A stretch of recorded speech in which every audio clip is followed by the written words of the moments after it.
Merry Christmas! Hey everybody, it's Christmas. Well, close to Christmas. Have you enjoyed this story enough? As of right now, it's looped a couple of times here on the pre-stream. Hopefully you've memorized every single word the narrator is telling you in her extremely enunciated way. The presents are at Christmas, and Santa presents. I think that was word for word. Welcome to the very last episode of Sega Saturn Imports Keep or Sell. This will be it. This is all of it. We're never gonna play another Sega Saturn game again if I have anything to do with it. That's probably not true. It is decorated beautifully, and the tower appears as one Goodness, Christmas goodness, tree. I have alerts to catch up on. Is this microphone on? Yes, it is. Good. That's a good start to the stream, making sure the audio is working. From the Christmas Thank you, Hexagon Witch, for 28 months. That's almost, no, I can't do the math. That's almost like 12 years, I'm pretty sure. Thank you, Blab, for the 22 months. Cell Knights. You know what? Controversial opinion. I'll take that into consideration. Thank you, Krungo Kong, for the 28 months. Slab it. Okay, we have one vote for Cell, one vote for Slab. Where's the vote for Enjoy? Where's the vote for Play It Like a Video Gamer? Yeah, I'm never gonna stop playing Saturn games. Come on. It's me. Thank you, 240-foot slabs, for 23 months, and the triple cookie combo. Good. Always good to see that. This game, we played this a good few years ago, and then we never touched it again. I think we were adventure pals when we played this. Anyone remember? What's some good game volume for this? Let's get some levels with the classic Christmas nights. No, don't go to demo. Come on, game. Okay, it's business time. Time to make the business happen. Here we are in the business wonderland. It's winter. I haven't seen shit for snow this year. Well, that's... It was way earlier this year, but I did actually see quite a bit of snow. Not this particular season just yet. How about if I hear the game? That would be pretty nice. Oh, yeah, the shelf. Okay, so this is the last episode of this stupid little mini-series I'm doing. It's a mini-series that tells you about a problem I got. The problem looks like this. That's too many damn games. We need relief, and relief comes in the form of a spreadsheet. Last time around we left off on Vampire Hunter, but Christmas Nights is right here, you know? Game's a little too loud? Okay. Oh yeah, you're right. I'm not used to this. I usually have an audio technician.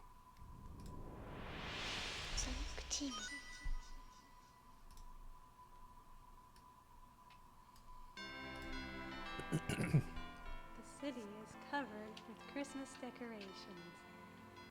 There's Christmas.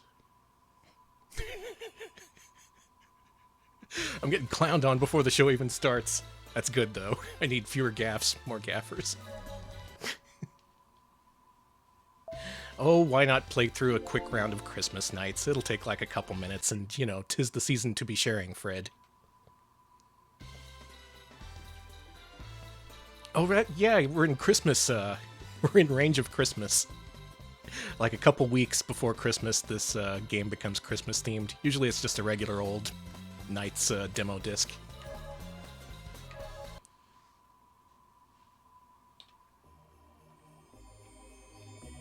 It doesn't leave a lot of letters to go through, but just consider how many games for the Saturn begin with the letter V. Need I remind you of the word Virtua?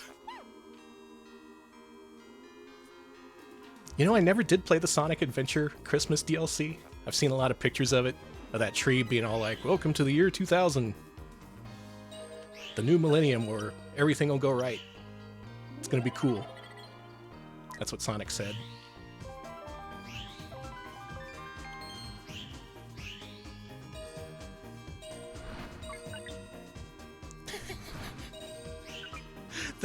That link between Actua and Virtua just surprises me every time. because that's clearly what they were going for. It just didn't occur to me at the time. Where's Actua Knights? Where's, like, European-developed ZX Spectrum Knights? That's what I want to see.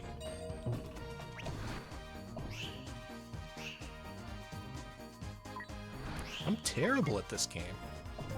I would blame it on input lag, but the way I'm playing it is pretty lagless.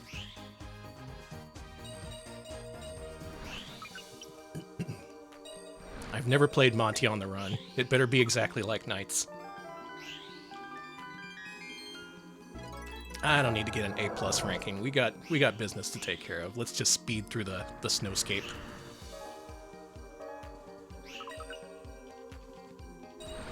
If you're fast enough, you can find Santa. You can kick his ass.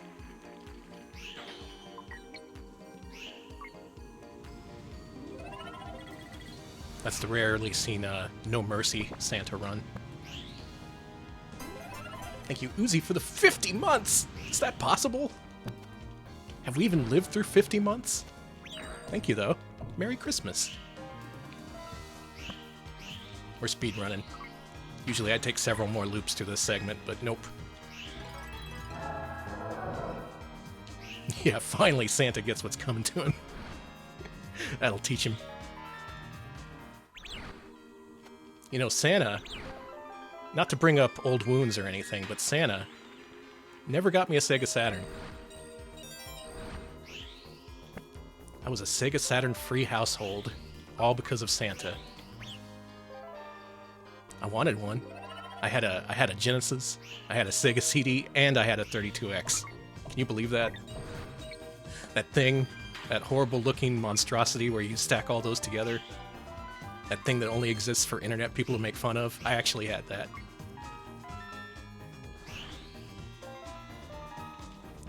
$50 months is 5 years? Yeah, the math checks out there.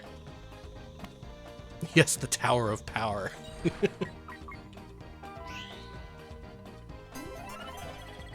Tower of Power, not a great idea. You don't want to have all three of those AC adapters hooked up all the time. 32X will eventually cook that Sega CD, but good.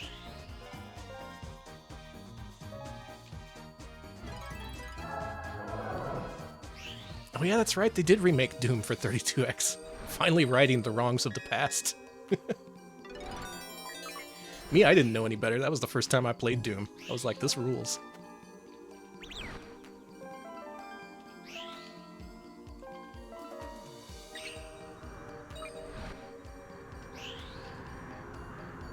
Loops, score items, I don't need them. Oh, what if there was a hack of this? Or instead of Christmas Dice, it was called Business Nights, and it was a capitalism simulator. Someone this week pointed out that there's a capitalism tag on Steam. You think anyone like has that tag saved? And every time there's a new game, they're all like, oh shit, new capitalism.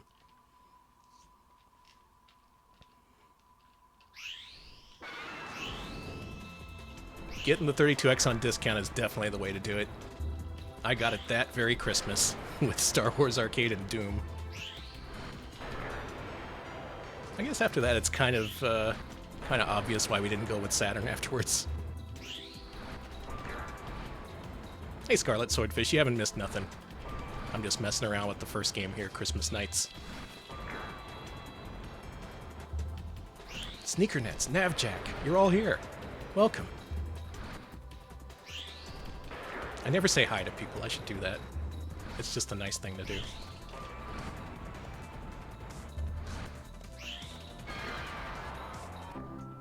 We did it. We killed the Christmas worm before it could metamorphose into the Christmas butterfly. We stopped that shit cold. Yeah, the Christmas daemon. Yeah, Christmas just exploded. That's what you wanted, right? I got a C. Eat shit, Sonic. Wonder who that Miles is. You think it's Miles Davis?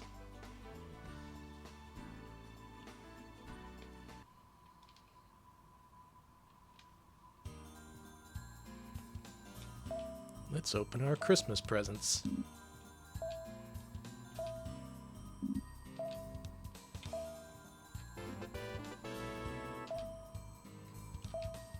Oops. I have no memory. Stream goes on, brain turns off. Yeah, it has loot boxes. The first game to ever feature them. Well, that was fun. Christmas Nights. A good game you can play on your Sega Saturn. What else is a good game you can play on your Sega Saturn? Our first ranked game tonight. Ranked as in whether I'm going to keep it or sell it. Victory Goal. We've played like, what, 7 soccer games? 8? 12? 16? 30? 40?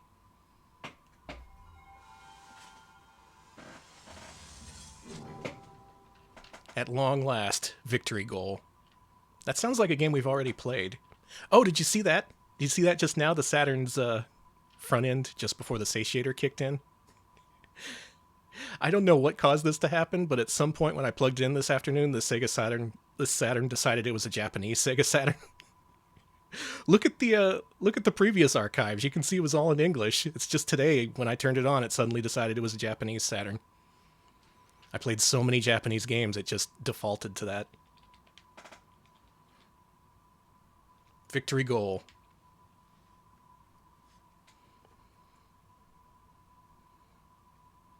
Better than Consolation Goal.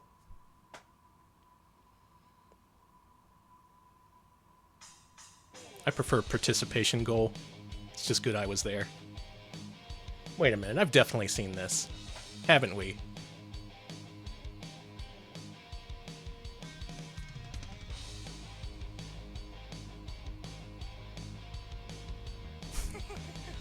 Really? Fuck. Now, how do you suppose that happened? Because I had all these physical discs here, and I was verifying that Victory Goal was separate from the other games that I had. Maybe it just had a different cover? Maybe it was some kind of variant? Is this the one with Nice Shoot?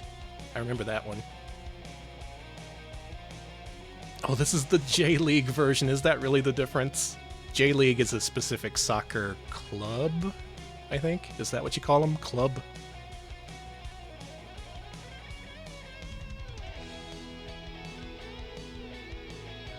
Do soccers have clubs? Leagues. There you go. That's the word I was looking for. What's a club, then?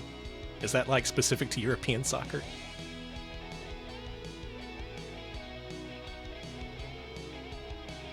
Okay, the one I played before was the same as Worldwide Soccer. This is the upgraded J-League version. Oh, a club is just the UK name for team? I see. I didn't actually know that. Thanks to the Nifty Serve soccer forums. Wow, shout out to Nifty Serve. Any y'all on the old Nifty Serve news groups in 1996 talking shit about the Saturn? Alone in the Dark 1, Soccer Edition. Yeah, there we go. It's got a totally different title screen. It's got the Yokohama Flugels? Flugels?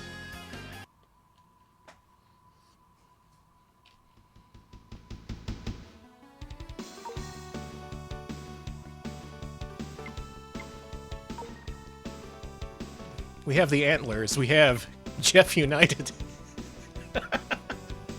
Are all the players named Jeff? Yokohama Marinos? Really? Beltmare. Bethmare? Spulse. Gamba. The Red Diamonds. That one makes sense. Verdi. Flugels. Jubilo. Krampus! Krampus? Alright, which of y'all misbehaved? We're getting the Krampus instead of Santa Claus this year. And finally the San Franche.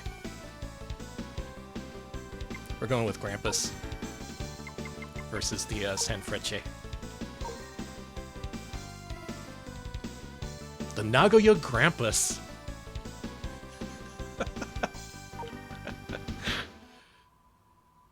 hear it for Nagoya. Yeah, this is the very first one with the really smooth frame rate and the wailing guitars. It's just with different teams.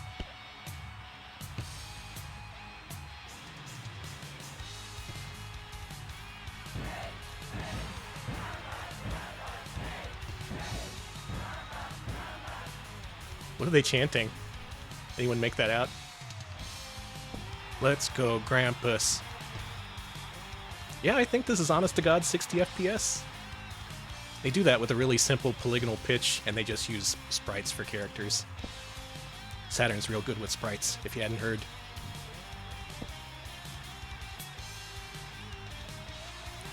Alright, we're just gonna let this guy... I said I was gonna let this guy score, but... maybe I should get an own goal.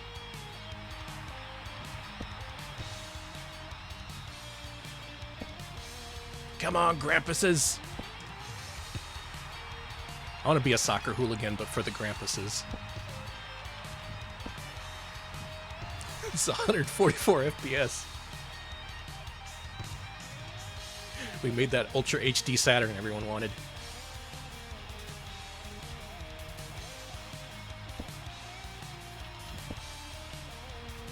Well, this is nice, but we've played this already.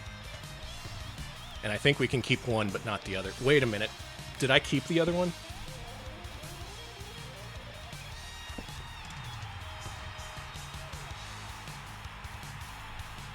Okay.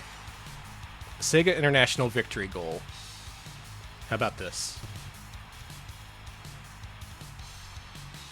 We change this one to a cell. And this one to a keep, because it's got the Nagoya Grampuses. Does that sound fair? Did I make the right decision? It's just the Grampus versus no Grampus version, that's all there is to it. Oh, it wouldn't let me own goal. What a piece of shit. Definitely gonna keep that one. Okay, good, we're in agreement. We have to keep at least one soccer game to commemorate our memories of playing 1 billion soccer games over the course of several months.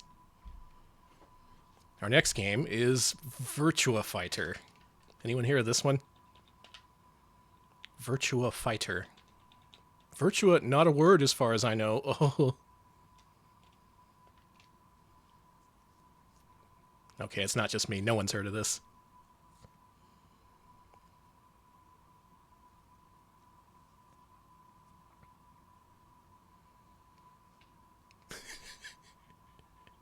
Wow, write me a fucking letter, why don't you?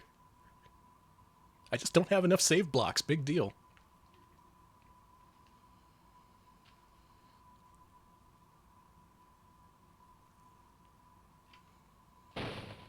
Okay, one person has heard of Virtua Fighter.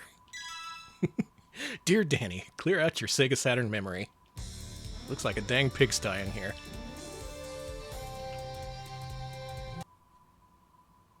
You know what I've seen a lot of on this stream? Virtua Fighter 1. Ready, go! It's my fault. We've covered launch Sega Saturn games. We've covered AM2 developed Sega Saturn games. Of course we're going to play a lot of Virtua Fighter.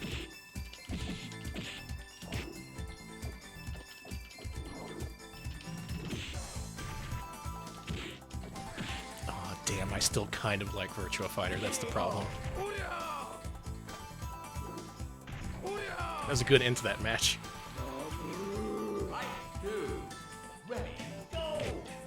This isn't a bad port, it's just rushed. It looks kind of glitchy, the polygons are kind of flickery. They had to meet the launch for this one. And it was sold separately. You had to pay $50 for this game instead of getting it packed in Japan. Yeah, it plays fine. I'd argue it plays better than the 32X version, even, which plays kind of slowly. It's like less than 30 FPS.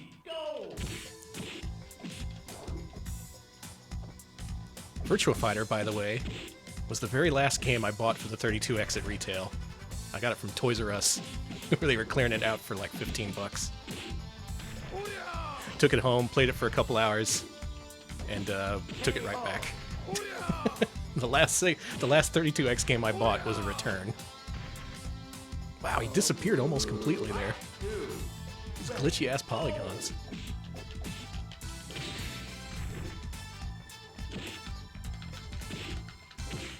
Does he have a grab? Does Kage not grab? Maybe he doesn't.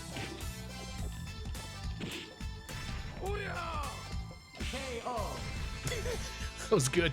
Let's see the replay on that. Fight 3. Ready, go! Okay, consider this. Earlier in the list, we decided to keep both Fighting Vipers and Fighters Megamix. Both pretty similar games, but both games that I like a lot. And I can't really say I'd ever want to play VF1 over either of those games. Even with Kage's head-first attack, which I really like.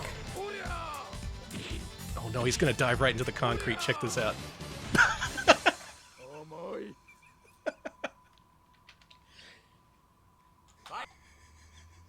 Good. Well, before we make a decision, let's see the next game. Which, surprise, surprise, is Virtua Fighter 2.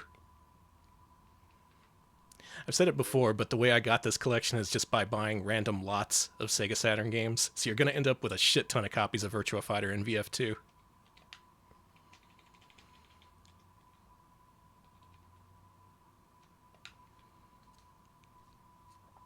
You can totally do that on concrete, it's fine.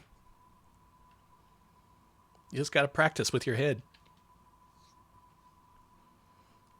You know what? I don't think I've seen how this game looks on the old retro tank. Oh, it's beautiful. Look at that. It's so high resolution.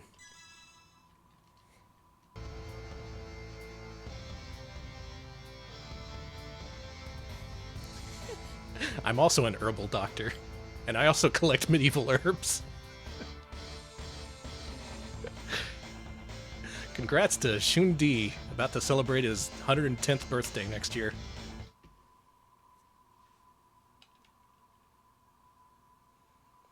Oh yeah, it has an AI system where it learns from your moves, and it takes up like all your system memory doing it.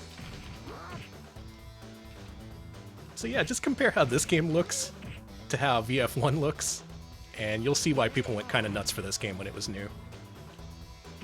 The texturing, the frame rate, the beautiful drunken old man of your dreams. Yeah, this was just a year later.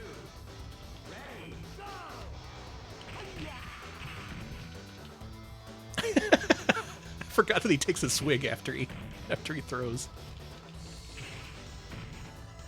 Yeah, Lao is the bad guy from Shenmue.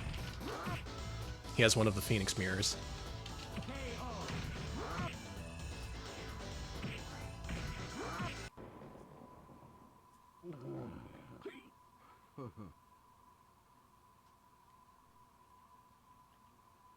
Oh man, it doesn't change resolutions in between screens. That's so beautiful. This game uses a strange kind of interlaced mode that looks like shit in most capture cards. The Retro Tink apparently is optimized for that, so that's why this looks so good.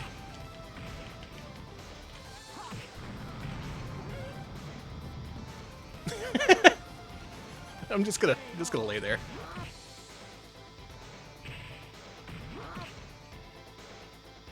I think Tom Selleck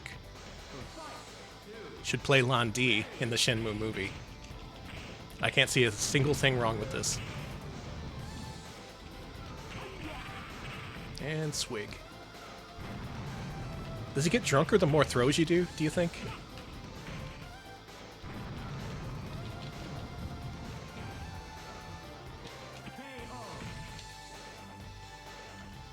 Man, Shundi's got moves.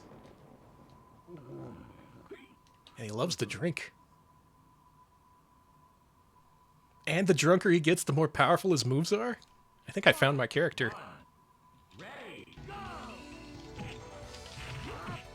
Unfortunately, this game is not arcade perfect. There's a bridge in this level in the arcade version that's missing here. Unforgivable, in my opinion.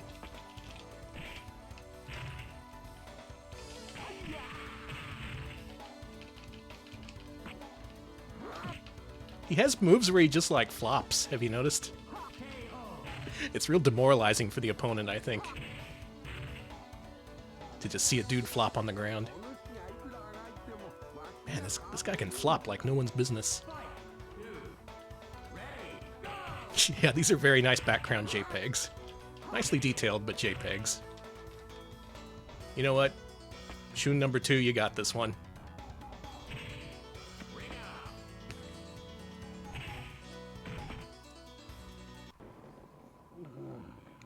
I like VF2.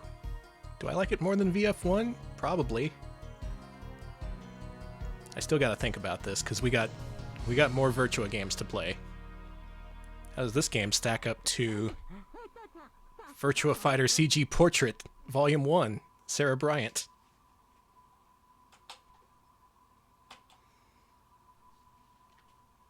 Sorry to say this is the only one of these discs that I have a real copy of. This is actually a 12-volume set. You had to buy all of them and redeem them for a 13th disc featuring Dural, the boss.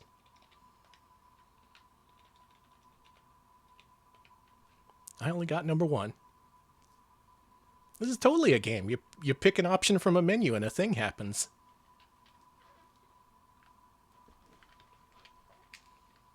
This is my favorite kind of game. You push a button and you just let it go. Autoplay, baby. Alright, I'm just gonna push single and put down the controller. We can enjoy Virtua Fighter CG Portraits, Volume 1.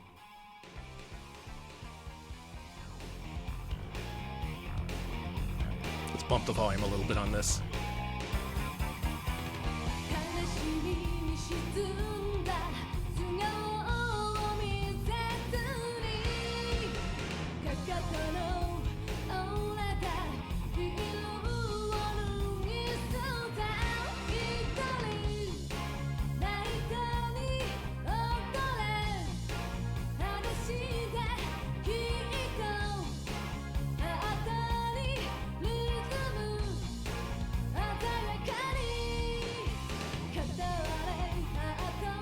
You get an idea of what this is. It's literally just CG images set to each character's image song. Okay, back to the entertainment.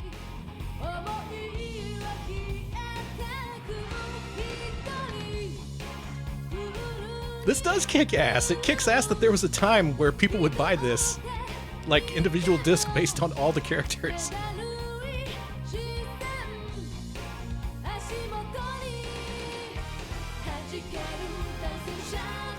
Thank you, Sasquatchulus, for the 45 months. Many months. Welcome, Sass. How you doing?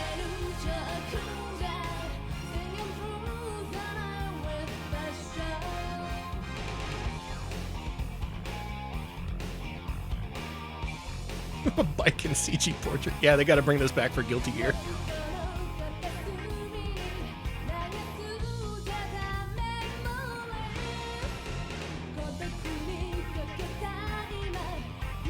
Is Pi okay?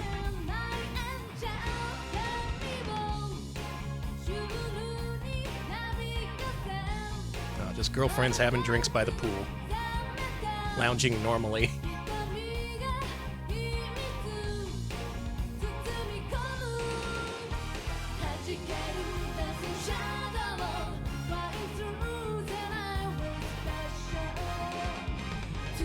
Yeah, don't you lay by the pool like that?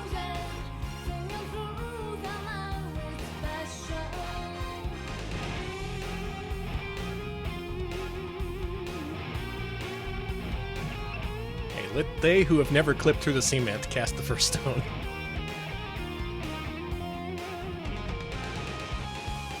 Krongo, I don't think... Yeah, you're probably right. Thank you, Rusty Retro, for 47 months. That's almost... hang on. 17 years. Thank you.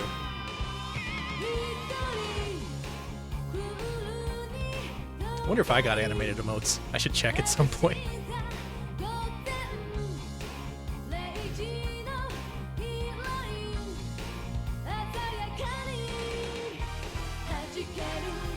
Yeah, there was a Game Gear version of this. featured the VF Kids models. I don't know if I've ever played that. Thank you, Real Soviet Bear, for 53 months. I am playing the Sega Saturn. Paying tribute to Sega Tasanshiro as we speak. 53 is a lot of months. That's a nice dress. Why? Why me? She says.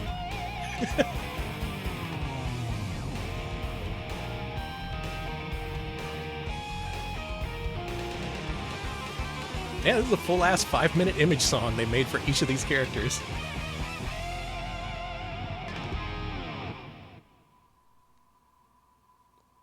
That was Dancing Shadow from the album Dancing Shadow.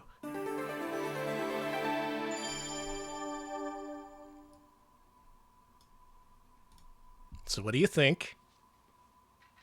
What's the verdict on this one? Let's see what karaoke looks like. Please keep it, but here's the thing. I've secretly wanted to put together a collection of every single game in this series. That's a problem, because 11 of the 12 discs are worth 70 cents each. You can get literally all of them for like $10. And then there's the prize disc, the Doral disc, which easily goes for over 100. And at that point, you're like, why am I paying $100 for this?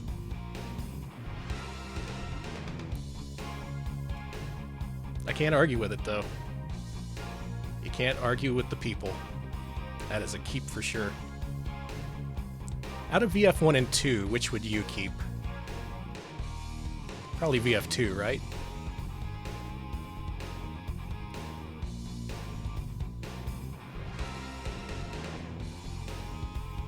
Both? I don't have unlimited space. You know what? Provisionally, let's say this is a keep. I do want to go through, I want to make a second pass through this list.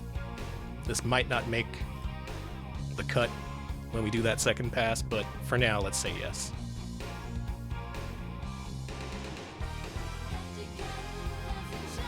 Dancing Shadow, drive me through the night with passion. Something, something, Jokude, singing through the night with passion. Yeah, y'all are right. This karaoke mode makes it worth it. We're definitely keeping this one.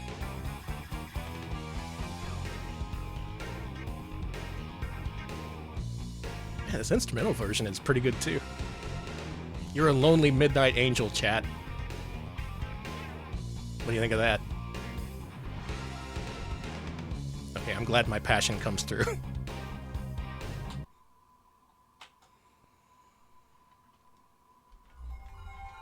Next up, we got a game called... I forgot there was another one. I should have saved my judgment for these previous few before seeing VF Remix, but sure, why not?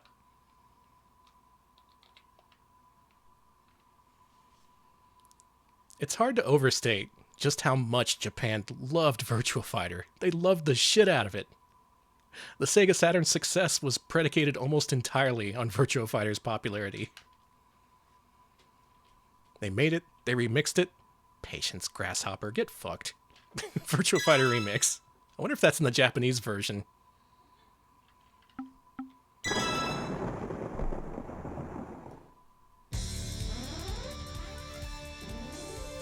That's a little bit loud. Look at this, new character portraits.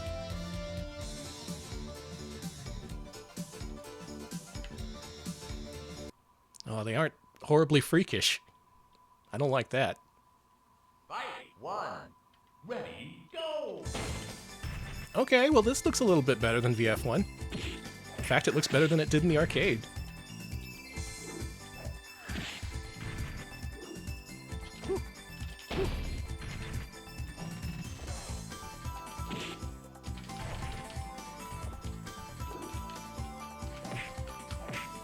Throw. Let me throw you. Let me throw you. Fine. Close enough. Yeah, this came out exactly between VF1 and 2. Wow, he screamed. Ready, go! Anyone know what the deal is with the extremely floaty jumps in Virtua Fighter? Have they ever talked about that in an interview or whatever? I can't think of any other fighting game, popular ones, that actually had these kind of floaty jumps. You look at something like Tekken and characters are basically landlocked. You'd never seen anyone jump before? That explains it. People can jump about 15 feet in the air? Yeah, 15. Wait, no, 18. Make it 18. Yeah, this game is not for you if you like the unshaded look. This one plays a little bit differently. Either that or I forgot all of Akira's moves. Oh no! I got. The jumping does feel pretty epic when you're in the air for like 10 seconds.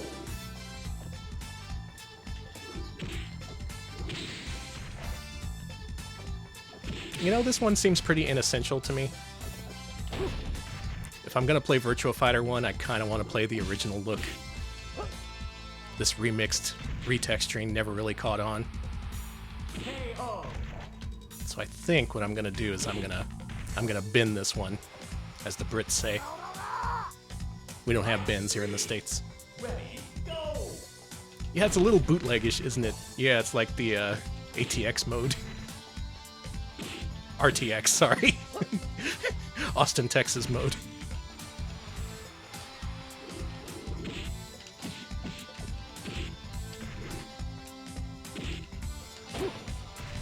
Well, it was apparently internally handled. It looks a little strange. Alright. For the sake of paring down this collection, I give you a cell. That's a cell. We're selling. Just zooming through the list tonight, mostly because these games I've played a billion times before. I'd like to see a game that I haven't played a million times before. What are the odds of that, you think?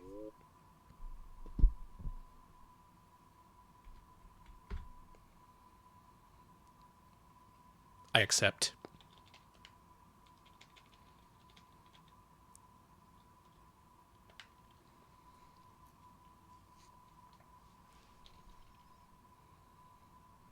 You did not miss Battle Garega. I wish I had a copy of Battle Garega. That would be nice.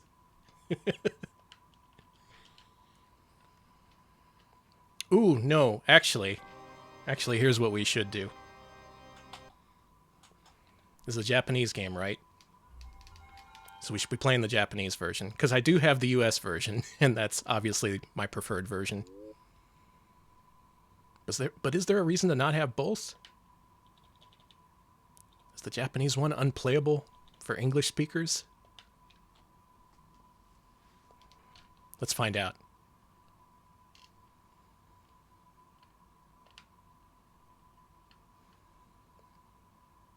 Is the satiator worth getting? I'd say so. Yeah, it's made these streams a whole lot easier. Because you can just flip through pages of games and have them load up instantly. It's, the compatibility is not perfect. There's a few games that didn't run. Slayer's Royal didn't boot. Time Gal froze eventually.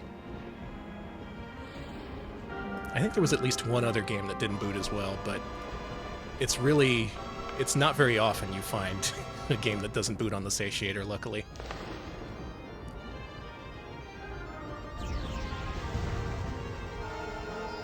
Why did they make an ARPG on a golf game engine? Because it's Galaxy Brain thinking. That's T&E Soft.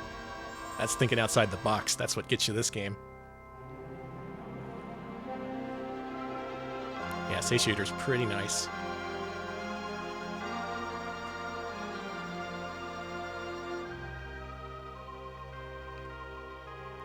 Let me tell you about my Hydlide collection. I have a complete copy of the US Virtual Hydlide, complete copy of Japanese Virtual Hydlide, complete copy of Super Hydlide for the Sega Genesis, and that's it. I only need Hydlide for NES to complete the collection. I don't know why I'm dragging my ass on that. I gotta be able to look at my shelf and see all 3 Hydlides in a row.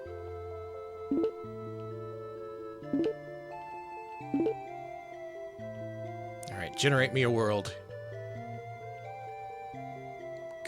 Schlurgrik. That's the code.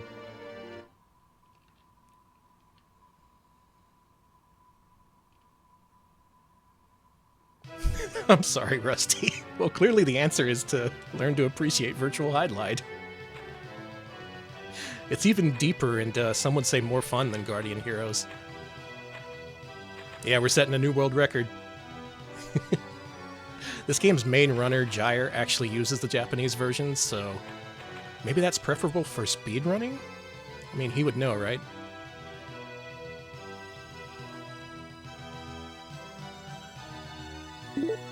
Oh, is Duke also an expert in the world of Hydlide? Yep, this is our hero, Jim. He runs at a very low frame rate.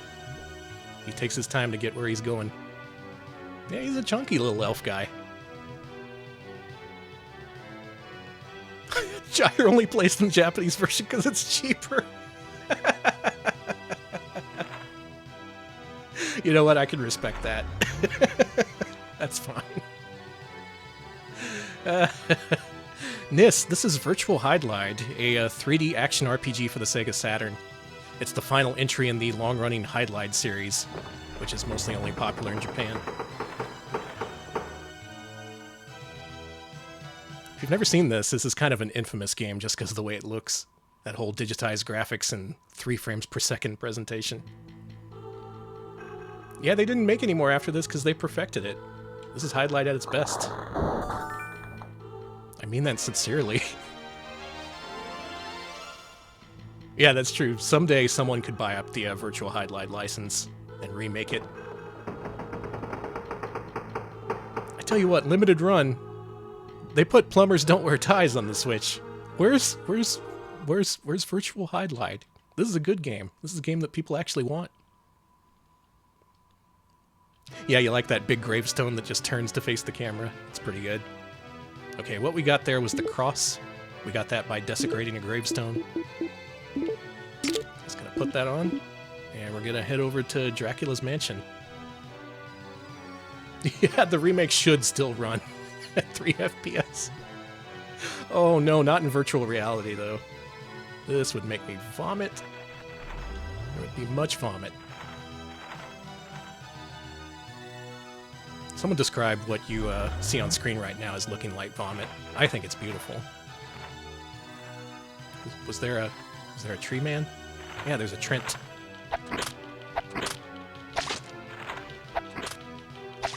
Poke the Trent.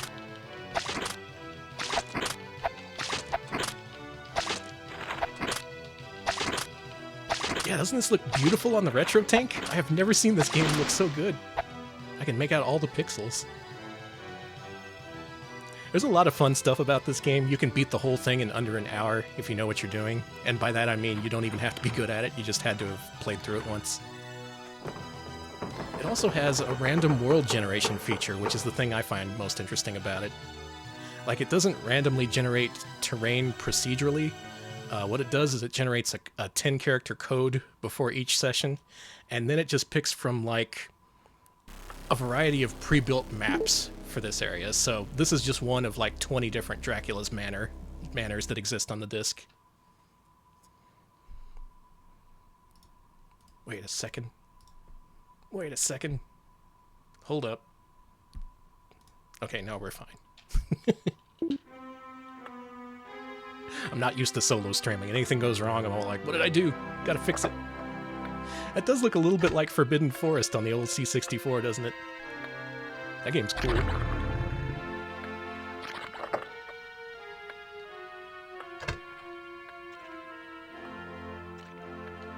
Alright, what we're doing here is we're looking for Dracula's orbs.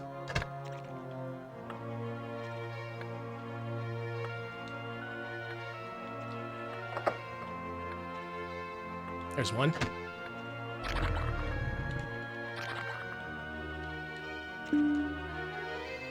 Boop.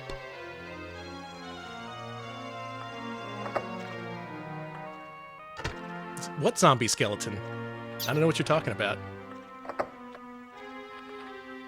Yeah, random worlds, and it's a big open world. Ubisoft wishes they could make a game as interesting as this one.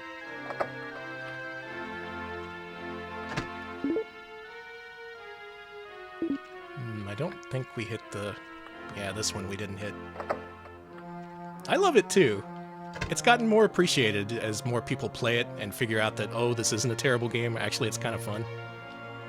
Well, in some ways it's terrible. But that guy's stance is not one of the ways this game is terrible. He's just always ready for action.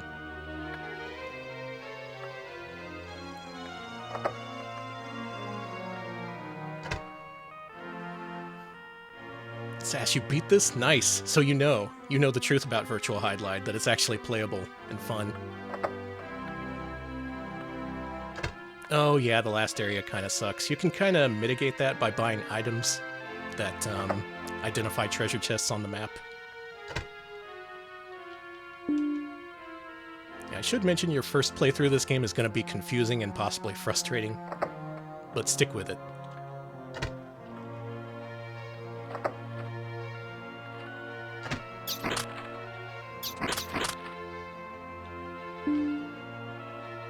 Almost didn't hit that one.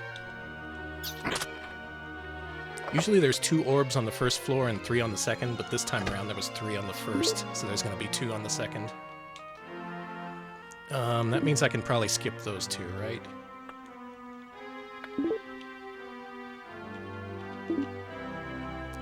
There's also the fun thing of turning around. Look how slow you turn in this game, just because the chunky frame rate. Now look at how you turn on the map. Look at this, you can turn 360 degrees in like less than a second. That's why when people speedrun this game, you see them open up the map to turn, because it's literally faster.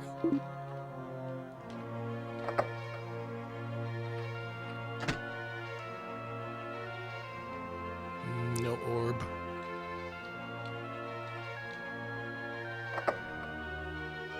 Yeah, this game's always a hit. People love seeing this shit. And it doesn't wear out its welcome either.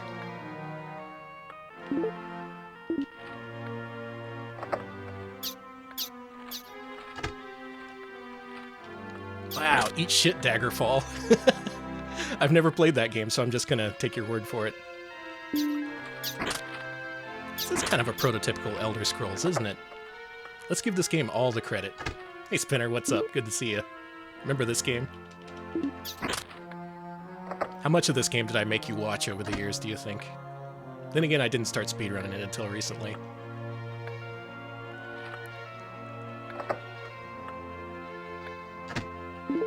Does Daggerfall also do the random generation thing? As far as level design goes? Alright, orb number 5.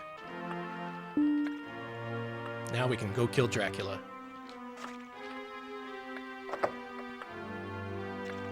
It randomly generates everything? That sounds like a mess. Some people like that game. I should check it out.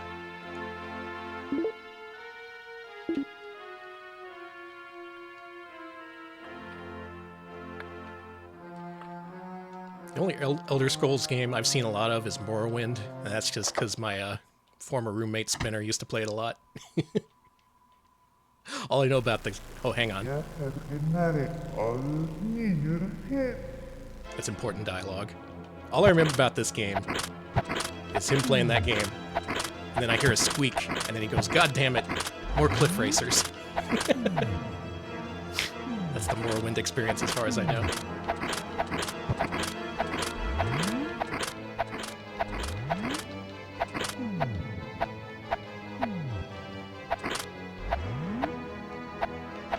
Dracula's here because he's a Hydlide mainstay.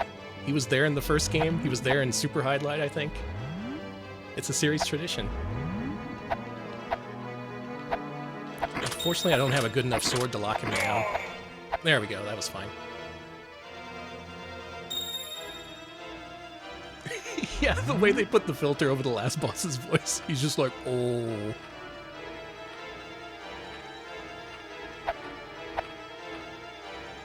There he goes.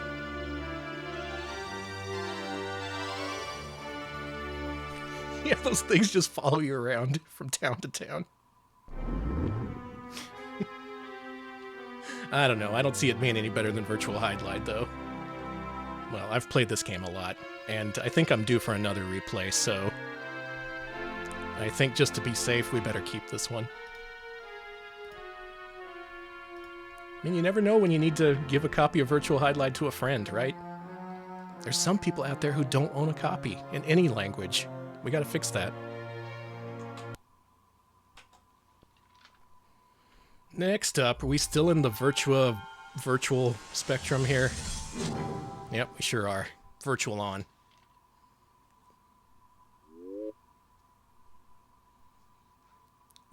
You would just leave the room. Yeah, that sounds about right. Prince Hordkin, the actual quote is, tell your grandma to bring the car around. And I'm sorry I know that.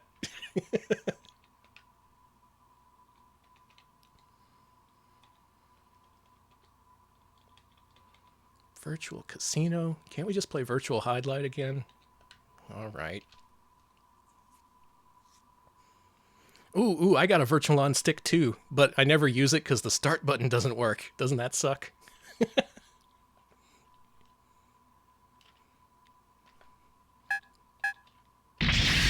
Holy fuck! Let's turn that down.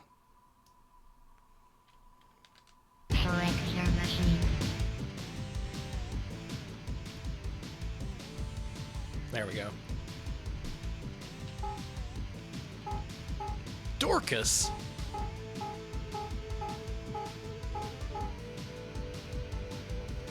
The Bow Bass Bow. Bow. Oh, that's right, they did add twin stick support to Bulk Slash of all things. That's nice. Give us twin stick owners a second game to play. I want that bass bow. Round 1. Get ready. Alright, a lot of people like this game, and I'm gonna make them mad by how bad I am at it. This is a one-on-one mech fighting game. It's usually played with a twin stick controller in arcades, and they also sold one for Saturn. How do you turn? That's how you turn. Essentially what it is you're balancing all these weapon cooldowns, because you have a variety of different weapons that you can switch between. But you can see on the heads-up display that some of them need cooldown times. You can jump to do a homing attack, something like that. Is it LNR? Oh yeah, it is. How about that?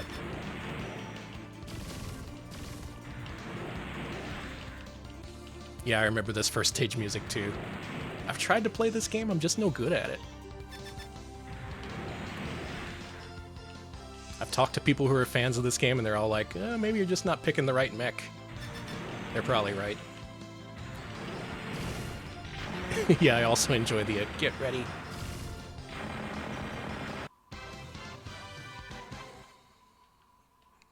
Oh, is jumping and homing attacks the usual thing you do? I know there's also jump canceling in this game too.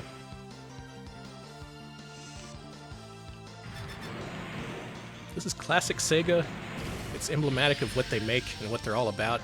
And I'm sorry to say I just don't like it all that much. It's cool though. This is the kind of game that I actually want to sell because in that case it might go to someone who would appreciate it, right? I kind of like the idea of giving these games a good home, just not being hoarded or whatever. I want some fledgling mech nerd to experience this and enjoy it. Is the S backwards?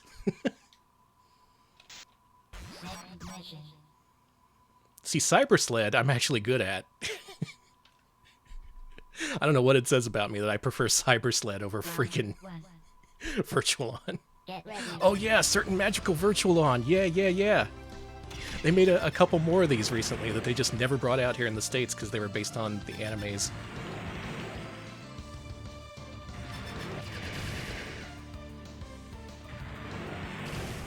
I did 2 perfect rounds, really? I'm just mashing buttons.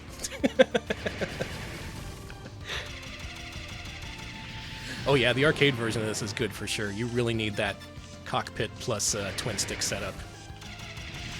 It's designed as a versus game, so you'd normally be playing against your buddies.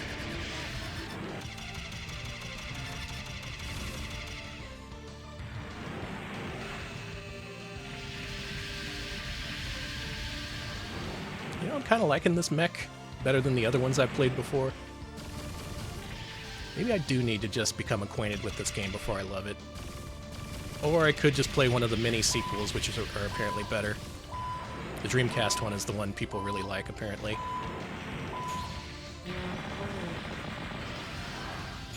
I lost. You know what else loses? Virtual On. Round 2. Not so much because I hate it, but I'm just, like I said, I want to give it a good home. I want to give it to someone who will appreciate it. Someone who will treat these mechs nice, you know? Okay, good. Someone agrees with me. Thank you for validating my position on Virtual On. Still haven't played Zone of the Enders. Is that good? I know they've remade the second one like a million times. What's next? Hey, we're out of the V's. We're approaching the very end here.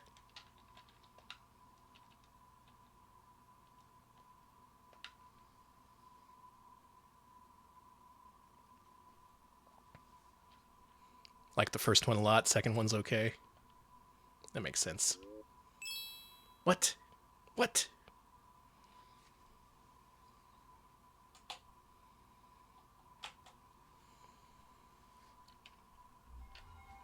I was just zooming through the menus. I didn't see what that was. I think the game freaked out because it didn't have enough backup RAM.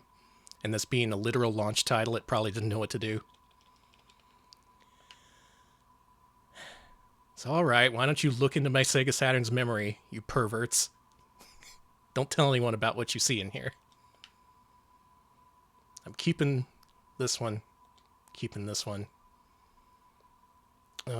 Pretty much all this other stuff can go, though.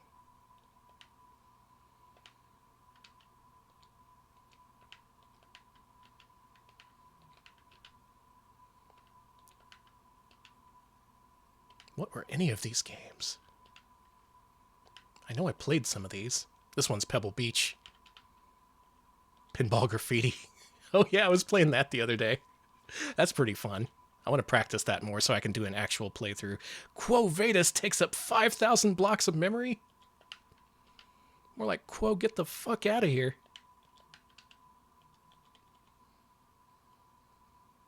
Sp3. All. What do you think that is?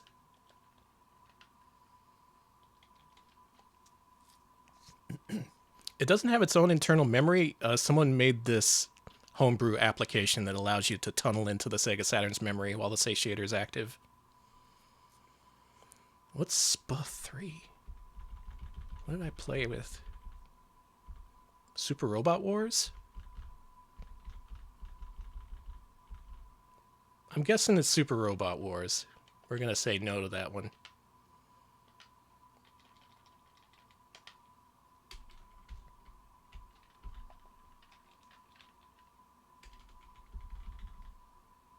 Side Pocket 3, that's what it was. Yeah, I played that off stream. I totally forgot about it. Good call. Well, it froze. That's a good sign.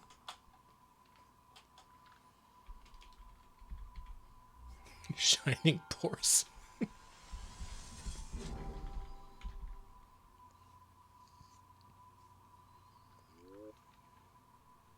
Oh yeah, that's the other cool thing about it. You don't need a backup cartridge. It copies the save data to the SD card, so it's actually portable. You can back it up to your computer. You can download saves from the internet. That's pretty nice.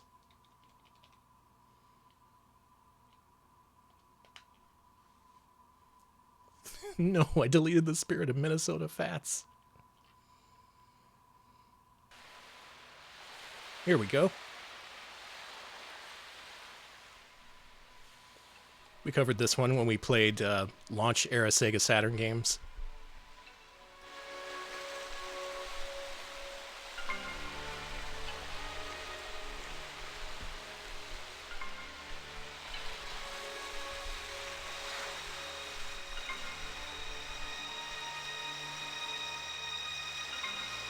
Sure, Blab.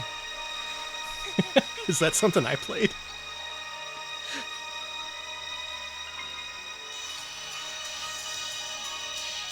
Oh, I don't think we're teaching this lady how to fish.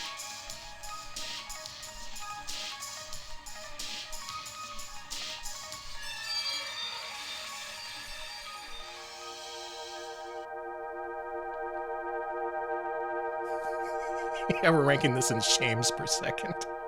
Shames per freckin'.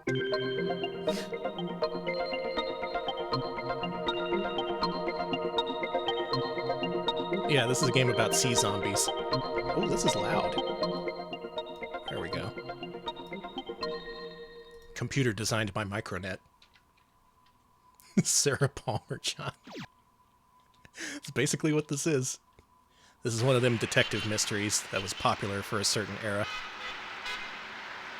Around this time was games like JB Harold Murder Club, Machi, and so on. Our friends at System Satcom made a couple of these for Saturn.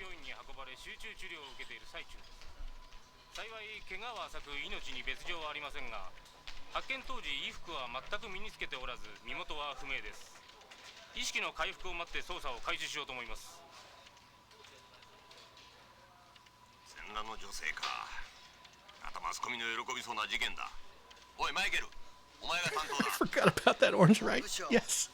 Yes, look up the cover for this game. And specifically look at the dude's hair on the cover art. There was a big Photoshop mishap with that one. That's literal phone system music. Oh my god, so they're pulling from audio libraries. Good face.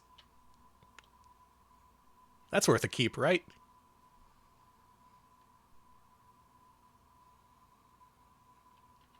Yeah, unfortunately this game is all Japanese, tons of text. You need to know it in order to progress at all. The fact it's an FMV mystery game is pretty cool, though. Oh boy. Oh, I'm in over my head.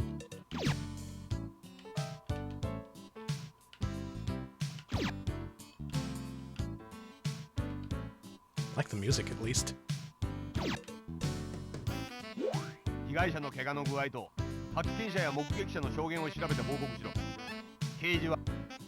Oh yeah, you love menus, you'll love these games.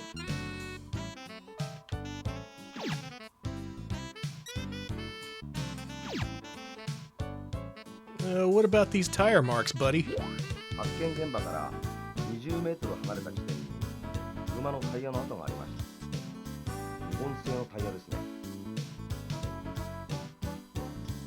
This is bungle flossing music. Wow, he's doing it along to the music. What about the door key, smart guy?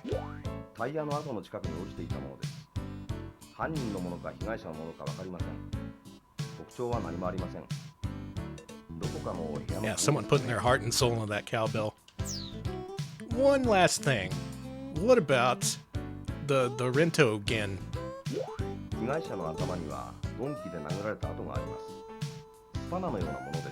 Something about a spanner? Do they call it a spanner in Japan? Someone verify this. The word wrench is known as a spanner in Europe, as far as I know, but did that also extend to Japan? Why don't they call it a wrench? That's what it's called.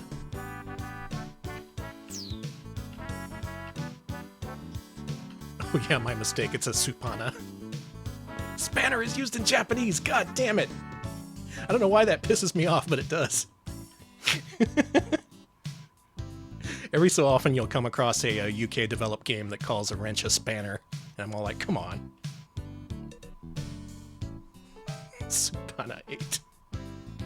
Well, this one served its purpose. I bought this game because it was literally unburnable at the time with the hardware I had. We needed to show this off for our Sega Saturn launch game showcase. And you know what? I think we did a damn good job of it. So this one can go to whoever wants to appreciate this game. A mind palace that looks like multimedia cruising. I would never leave. Yeah, wrench wrenches things. That's where the verb comes from.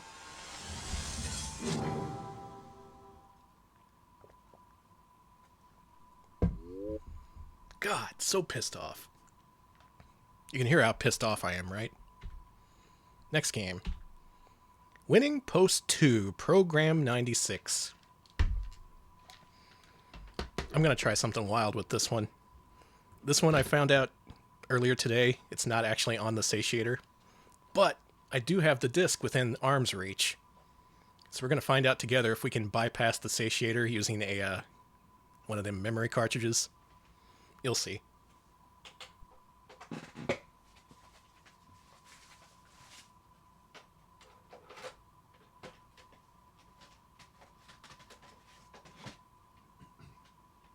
Holy shit. This is a double jewel case game, but there's only one disc in the package. I get swindled, or is there just a really big manual in? Oh yeah. Oh Jesus. This manual weighs a pound. This horse game comes with a 64-page manual, and they needed to put it into a freaking double jewel case. This has got to be one hell of a horse game. Yeah, we're making the action replay in the satiator fight. Action replay wins.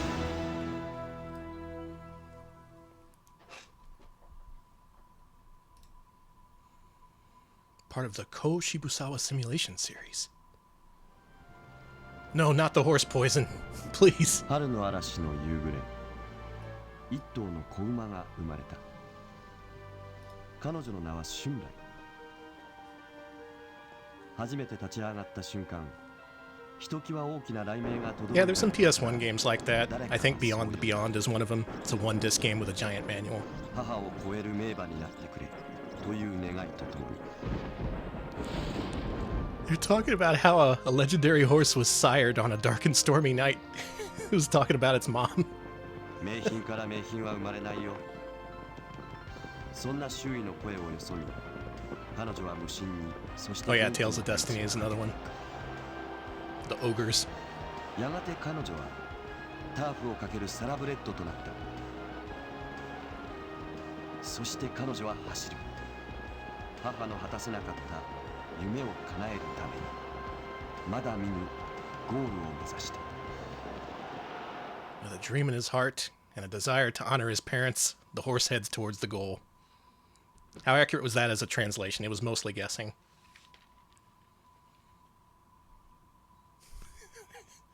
They weren't farting. They don't propel themselves with their own deadly fart gases, unfortunately. I don't know, maybe they do. I haven't played this one.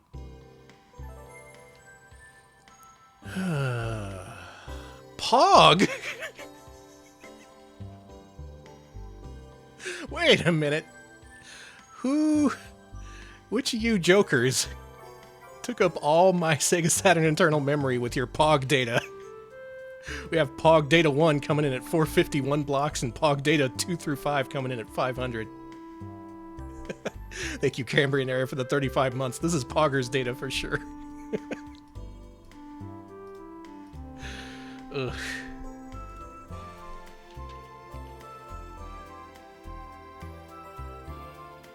Man, they're giving me unique dialogue options for having bad memory.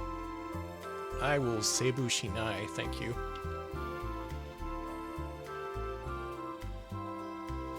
Alright, let's give the people what they want. Let's Pog. Pog Suru. Pog stands for Paper Owner Game. This is the Paper Owner Game mode. In Pog mode, the Winning Post 2 does the thing with the horses. It's a mode. In this one, you can be the owner. And yes.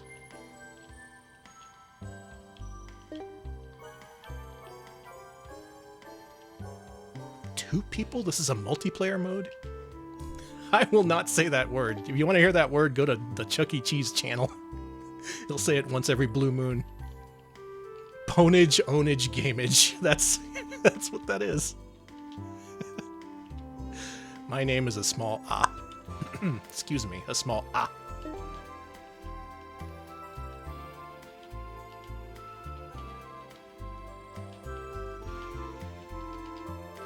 Party on, gamers.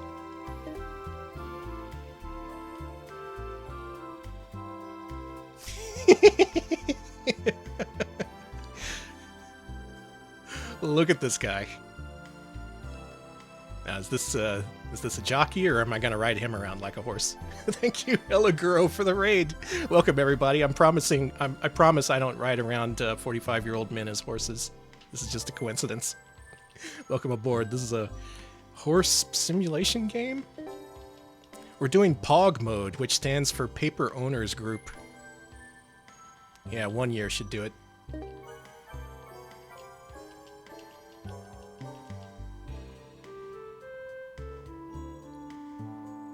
Yeah, seems good to me. How's this horse looking?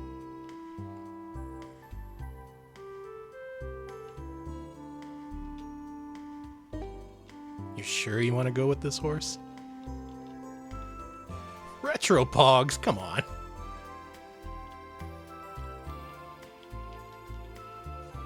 Now here's the thing about this game. I'm not that much into horse racing sims or horse betting sims, but they did actually release one of these games here in the States. They just called it Winning Post. I think it's the first game in the series that actually got a US release, and it's all in English and everything. So if I was going to play one of these games, it would be that specific one. Because, you know, it's actually possible to understand and all. Is Paper Owners Group just like going through the paper and buying horses? Is that what this mode is?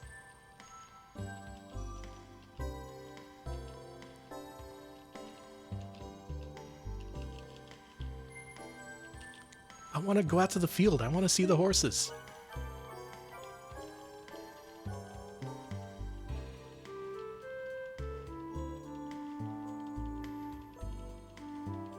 Please, enough bickering. We're not going to get to see the horses, are we? Oh, paper owner implies that we're taking a hands-off approach, so we're probably not going to see the horses. Wow, what a great addition to Winning Post 2. A mode where you don't get to see those pesky horses that you're racing.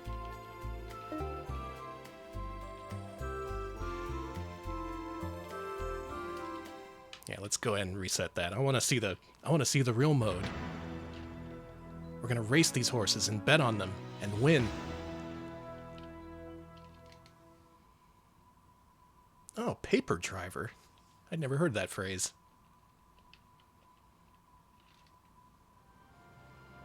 To start a car in Japan to use a spanner?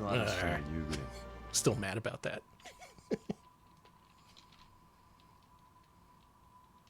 Racing the horses for pinks. I live my life one Kentucky Derby at a time.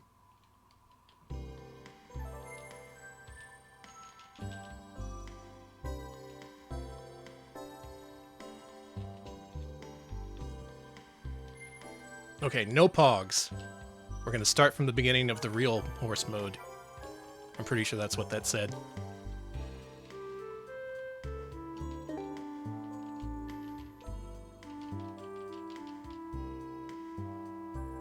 Oh, here we go.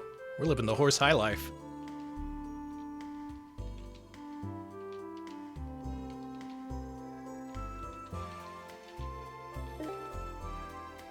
Virtual high life.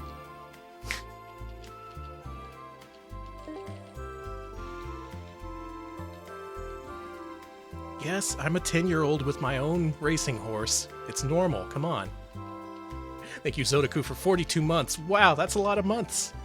You're right. Thank you. I just want to see what the horses look like on the Sega Saturn. I want to see if your horse rendering technology is up to snuff before I sell this game. Looks good.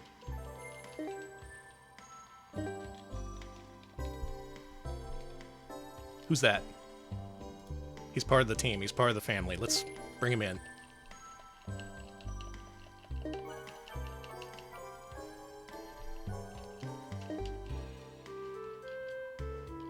Tell you what, this game has more menus per second than any other game we've played tonight.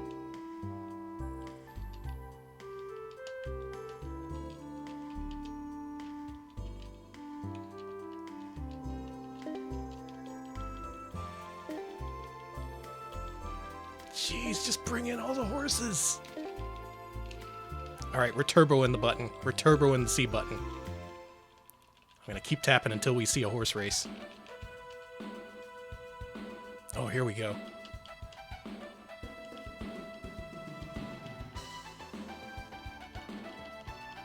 Yeah, we got too many bureaucrats keeping me between me and the horses.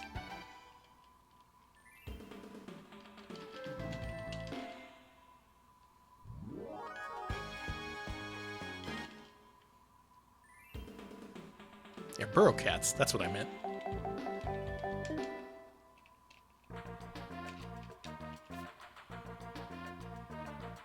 Oh my god, this looks like a racetrack. Are we gonna do this? Are we actually gonna race? I thought I was gonna have to give up.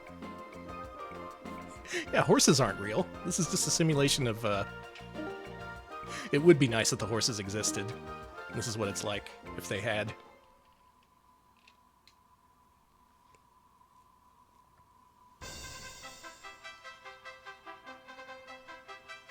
Y'all thought we'd never get here.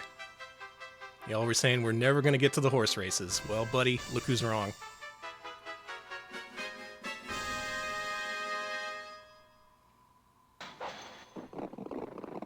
And away they go. They're off. There's 9 solid-looking horses out there, including horse number 1, horse number 2, horse number 3, and so on.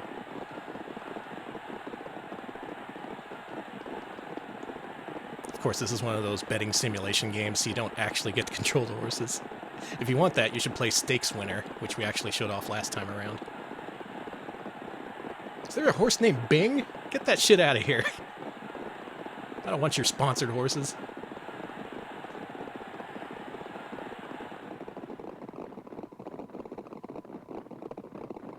Which one of these is mine? Oh, I did get the spanner power up.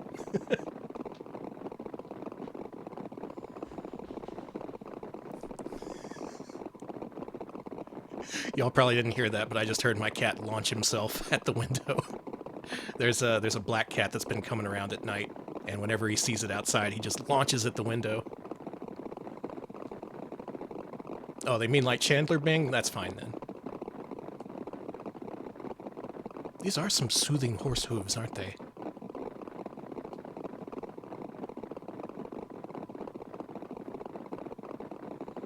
Yeah, Alex's button's okay. He's probably fine. Barleybap, welcome aboard! Hey everybody!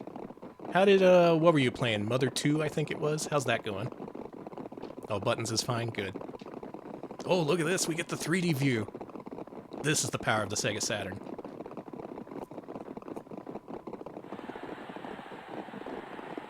Alright, we're in the final stretch. It looks like number 6, but no, number 7 is coming up from behind! This could be an upset! It's number 7!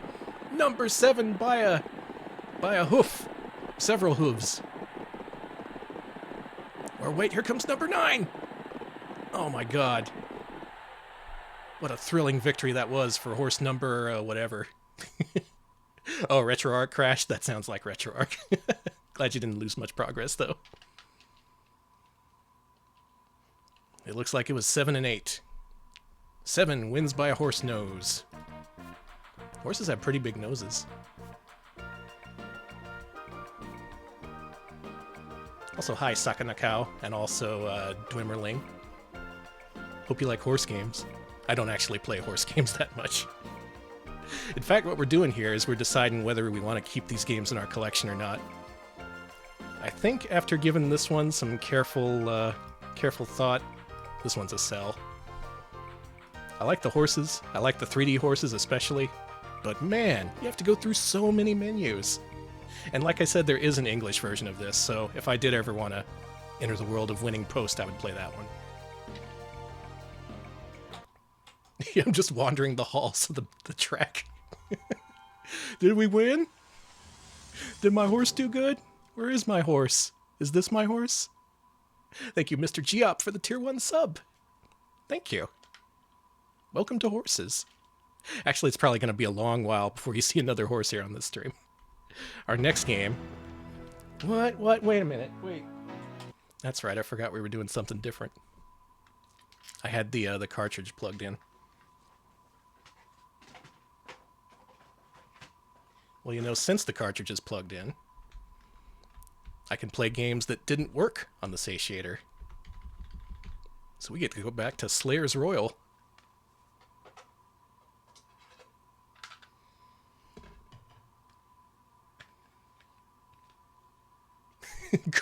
Yeah, Koei games, it's like 90% chance of horse or the Sengoku period, or horse betting in the Sengoku period.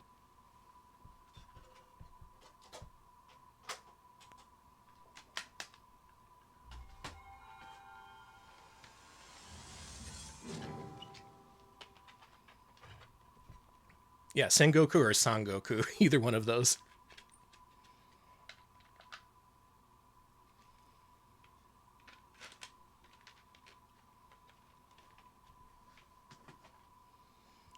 Hey, it booted. Check it out. We're actually going to get to onion egg. Onion egg.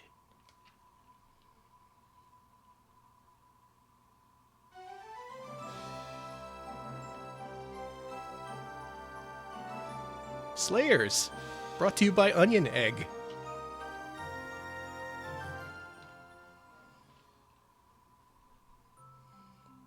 Oh, was there a Jar Jar? I missed the Jar Jar.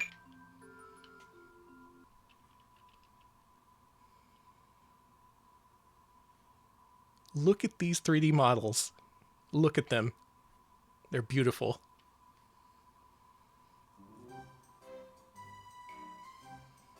なかなかいけるじゃない。だろう？この店の料理は有名なんだぜ。 Alright, so who wants to tell me what this is? I know it's obviously based on the Slayers property.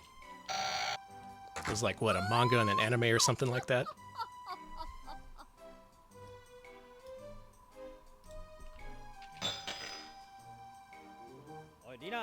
Oh, don't tell me it's a strategy RPG. Oh no. 誰かと思えばリナじゃないの。 Because the thing is, the Saturn actually does have some pretty interesting games based on anime at the time. There was the Utena game, which was more like a side story or an alternate dimension take on the anime series. There's also, oh, what did we play? There was that Evangelion game, which was pretty much just a fan disc. やっぱし、なんでこんなところに。あら、悪いね、リナ。 Thank you, Dog IRL, for the Prime sub. 16 months! 直帰でね。言っとくけど、おごんないわよ。 16 months is approximately 16 years. そんなこと。 Thank you for the years. なんでこんなところにいるのかし。それはこっちのセリフよ。 リナ、 You want me to play BS Fire Emblem? I don't even know what that is. まあ一応。 Other than it's one of those Satellaview games. それで何をしてるのかしら。仕事を探してんのよ。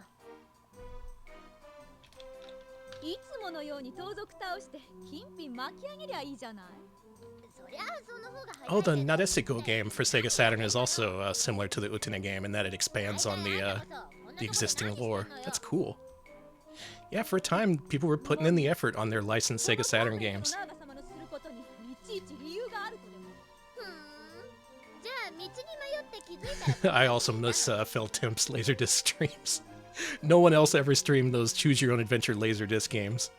いいじゃない。 It's a lost art for sure. リナ、そろそろ行かないか。それじゃあリナ、ごちそうさま。 Or these characters who aren't supposed to be talking. おごんないって言ったでしょうが。お金なんか持ってないわ。威張るな。 Well, that's nice. If you ever wanted Gori and Naga to interact, here's your game. Okay. で、どうするんだ。 What? What? Look at that. Look at this.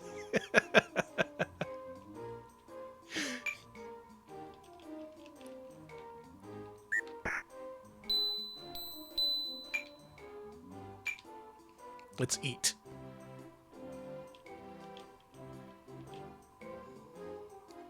Dude, our mouths are so massive. We're so excited to eat. We ate. Eating didn't go well for that, for Naga, apparently.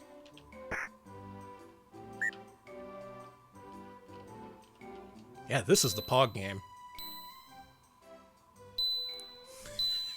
Look at these. So Lena Inverse is judged, she gets little yen markers for her stats. Naga gets little skulls, and Gari gets gets the cartoon meats.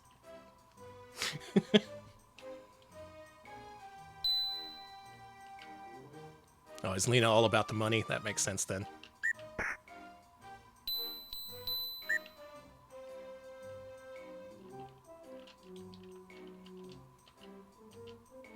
There's other actions beyond the look, right? Oh, we can also go to a place.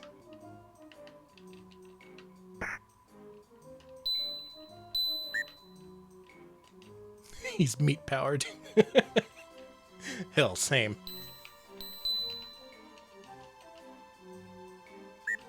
I'm looking for the button that changes the eyes to, like, feet. Because, you know, I want to navigate. Oh, that's how you navigate. You choose it from the map. I thought we had to go through the door. Yeah, people gotta translate this. The hell, if they translated the Utena game, there's a chance. Not because I like feet, come on.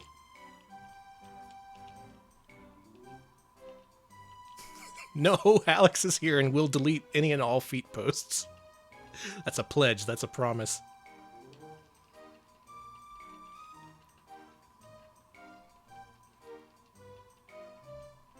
Yeah, this is a foot-free stream. Well, you know, this is nice. This is pretty neat. But I bet a Slayers fan would appreciate this much more than I do. Maybe if I sell this game, it'll go to someone who will play through the whole thing. Maybe they'll even translate it. Who knows? As it is, though, this looks like a mostly text-based adventure game that I'm not going to get much from. So you know what that means.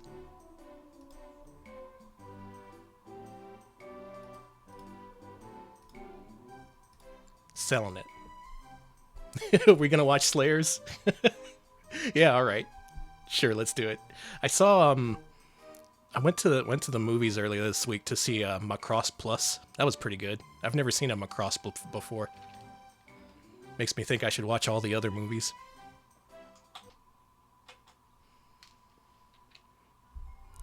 I saw that movie and man, you know what? I can't believe they let Fiona Apple have a career after what she did in that movie.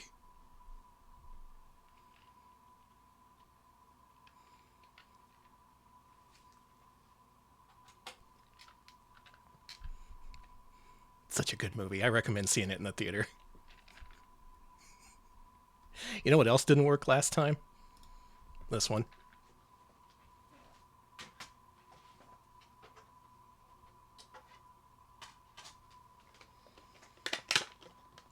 Let's play some Time Gal and have it not crash this time.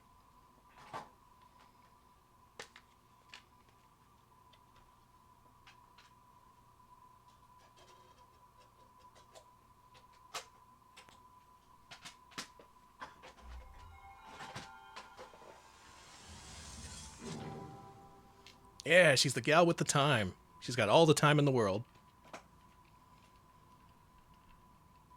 Wee-hoo. Unfortunately, she doesn't say wee-hoo in the Japanese version. It breaks my heart. That's a US dub exclusive. Well, you say that, and indeed it says keep on the spreadsheet, but you're right, there's no chance in hell I'm selling this. I just wanted to actually play it.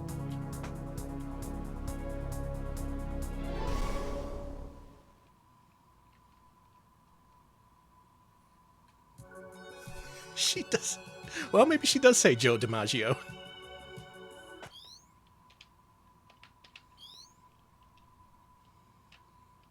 Yeah, the intro's good, but check out the original opening theme song. Have you ever heard the original? Oh, listen to this shit.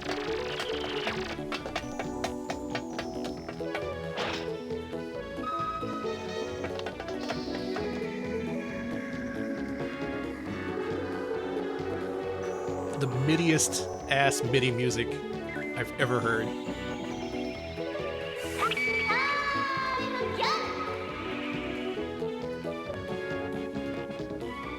People don't know this, but the Sega CD version was a huge upgrade.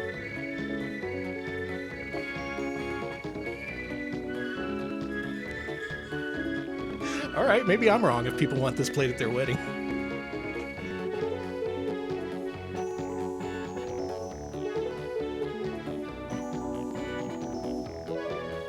Am I in the wrong here? Am I that out of touch? No, it's the chatters who are wrong.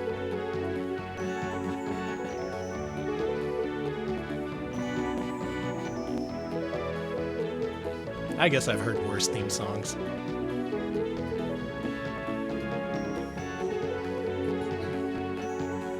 Okay, so check it out. Time Gal was originally an arcade game in 1983.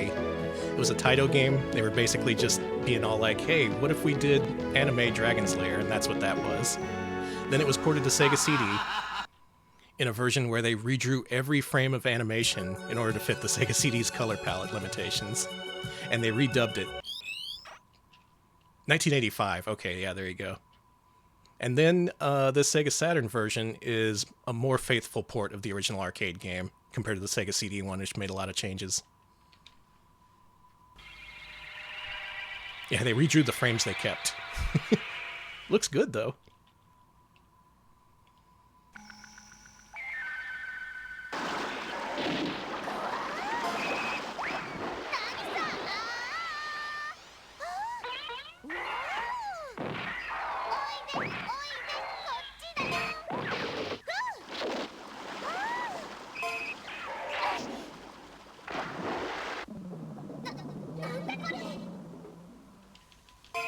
Time stop. Oh shit, I didn't enable English. This. Is this the right one? It is, good. There is actually an option in the options menu to make the time stop messages in English, which is pretty nice.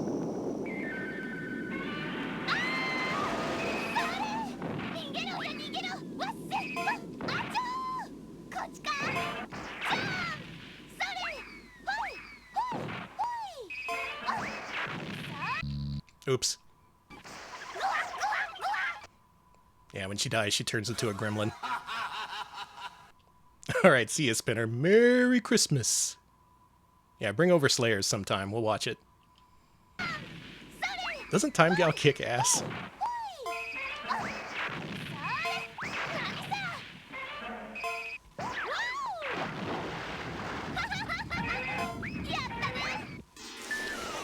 She's about to sink into lava and she's all like, ah ha ha ha.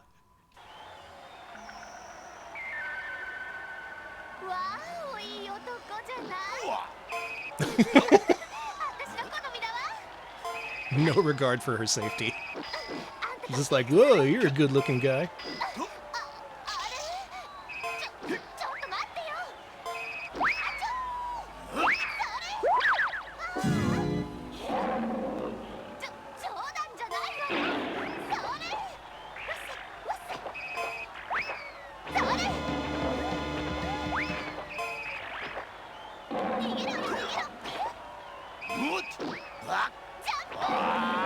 Now he's riding the thing. Uh-oh. I'm dead.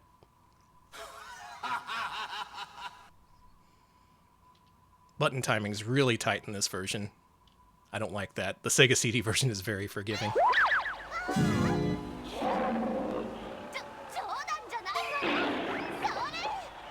It's the beast from out of this world. It does look like it.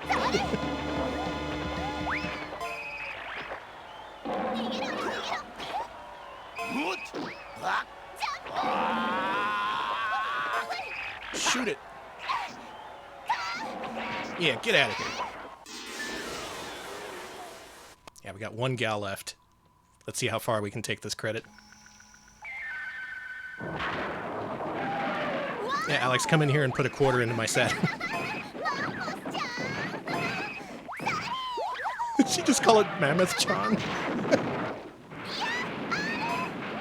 Time Gal, you crazy for this one. Oh yeah, there's a whole bunch of different levels in this game. There's something like 20 different scenes. What did I say? What did I say that was filthy? Oh.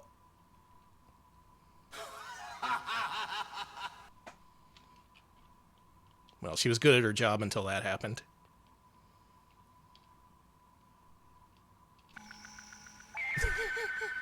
That's how you get additional credits, Jordan.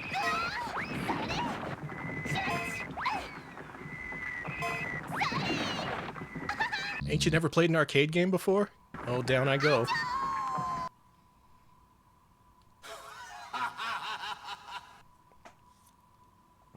This is not a Sega-only exclusive. I think there's also a port for PlayStation. Though, according to Aquas, who has played that version a lot, apparently the timing is way, way tighter than even this version, making it extremely difficult. So the Saturn port is probably the one to get. Shit, I did it again!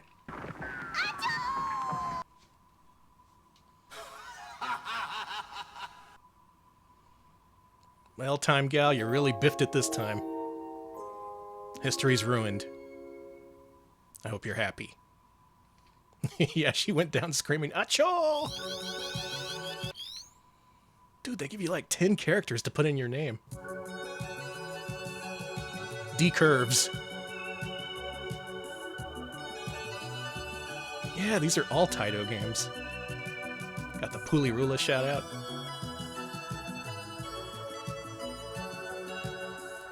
Anyone remember Continental Circus? Anyone? Scramble Formation? S-Invaders.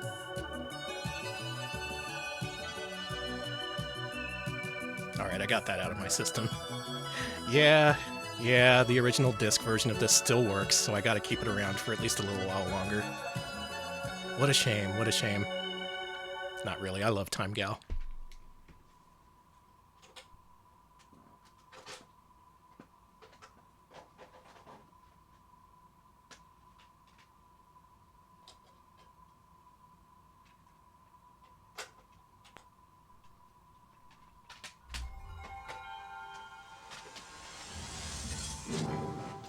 Okay, back to the satiator. We're finishing things up. There are fewer than 10 games remaining. This is the end of the project. And, according to the spreadsheet, our next game is Winter Heat.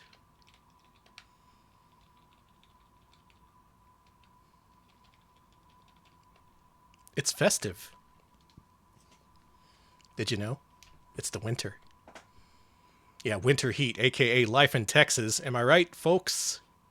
Folks. It's humid as hell out there today. This is a sequel to Decathlete, a track and field inspired game we actually played a few streams ago. Oh, what? Oh yeah, this is one of them interlaced high-resolution games, so it looks really, really good. And it has our favorite character, Russian Drill. Speed skiing.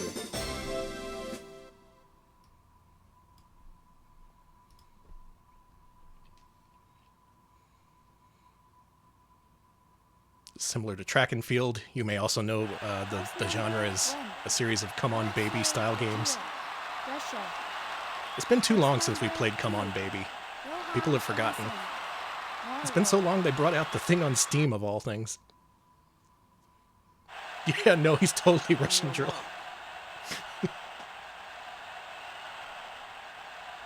Set.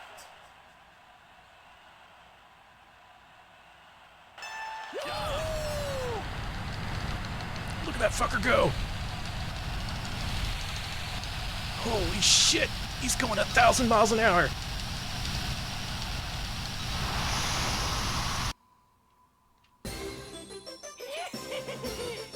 Yee! Says Russian Drill as he does the most ridiculous pose.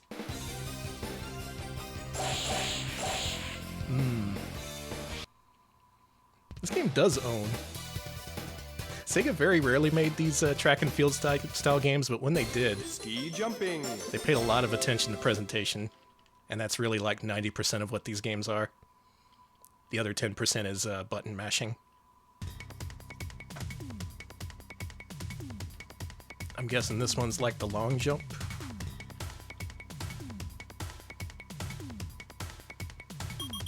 And you want to be like, okay, we want to aim for 30. Let's do it. It's not a real event. Since when? Did they disband the World Speed Skiing Association?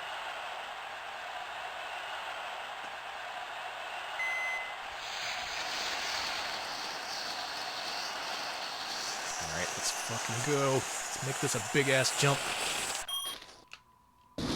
Oops. Has Drill been disqualified for doping?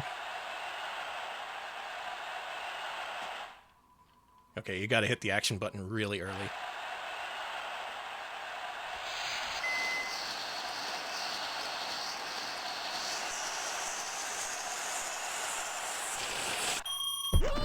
Oh, that's a good one. Look at that shit. Flat as a board. Damn. Oh God, you fell over. Oh, you gotta hold the action button for landing.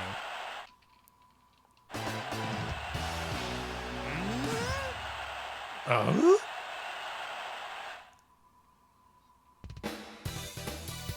Whatever, let's go next game. Downhill. When the dust settles, I'm lying there completely dead in the snow.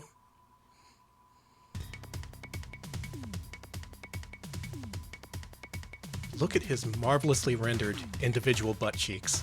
Look at them. Each rendered independently of one another.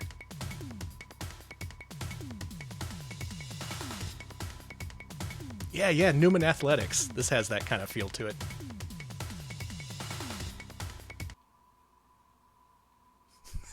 Yeah, there was a lot of pretending that we didn't see a lot of polygonal pop-in or polygons just kind of disappearing. We just accepted it. What were the controls for this one? We're probably fine.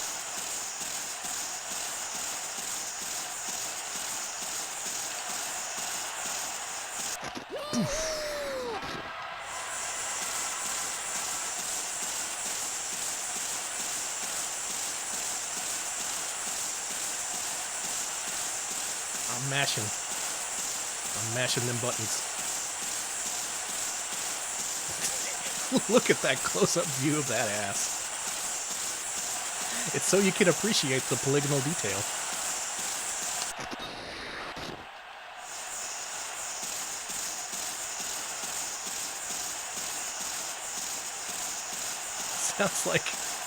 Sounds like a lot of people are having the same thought right now. I'm right there with you. As far as ass rendering goes, this is supreme. Stupid sexy Saturn.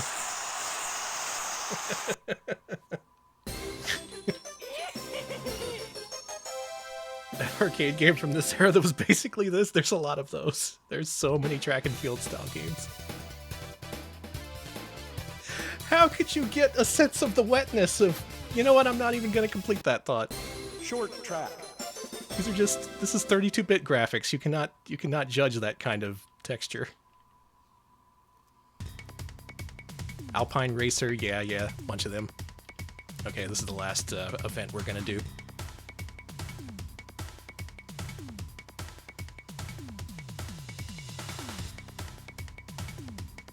No, I think it's only this guy that has the obviously separated and well-rendered butt cheeks. I don't know. I haven't had a look at the other characters though.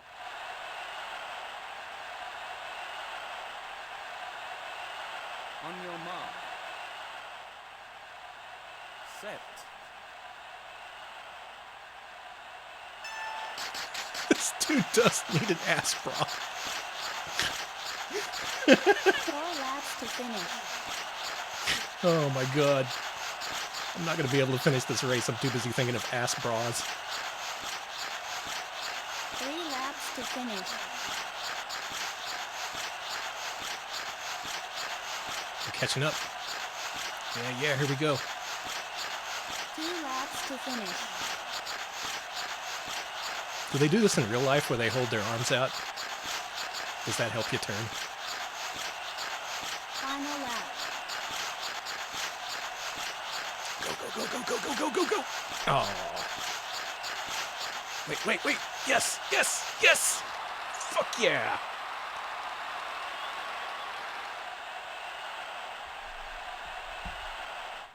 Oh, it's for keeping balance.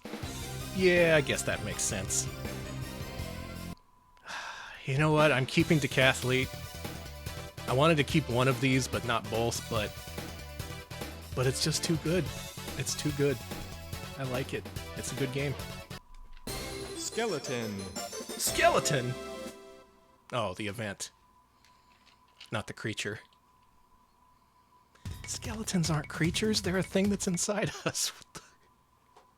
I'm playing too many Sega Saturn games. Yeah, the skeleton event. Skeletons are creatures, creatures are skeletons. Glad we're on the same page. Our next game is World Cup Golf. This one, believe it or not, got released in the States. There was something like just over 100 games released in the United States for the Saturn, maybe like 200, but one of them had to be this fucking golf game. I guess it has been a while since we've seen a golf game. We've experienced a plurality of soccer games for sure.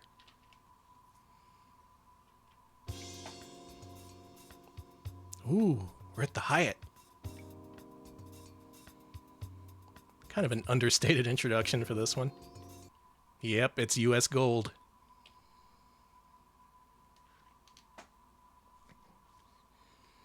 For those who don't know, US Gold is a British software publisher, mostly for microcomputers. They're called that because they brought over the best of the US marketplace, and they ported it over to European machines. Ideally, they'd be porting quote-unquote US Gold.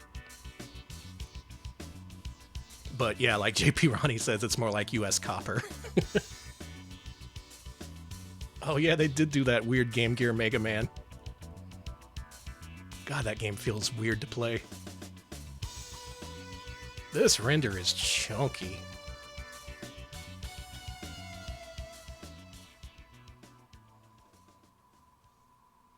Oh, Strider returns. Yep. The US Gold exclusive Strider sequel that for some reason made it onto the Mega Drive. Calypso Golf? You hearing this?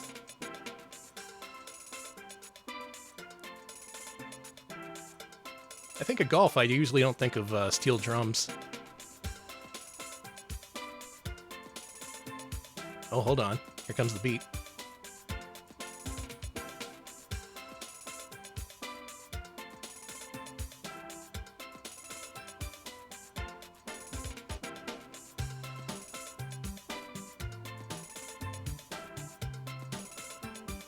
I was wrong. This is the best soundtrack a golf game has ever had. No, there's not enough licensed music for this to be Dead or Alive Extremes music. I say this as someone who played a hell of a lot of Dead or Alive Extreme Beach Volleyball. What was your favorite part of that game? My favorite part was giving the girls gifts and then the text pop-up that says, when you weren't looking, they threw the gift in the trash. Let's play golf. 4-ball? Foursome? No, I want to see what this 4-ball thing's about.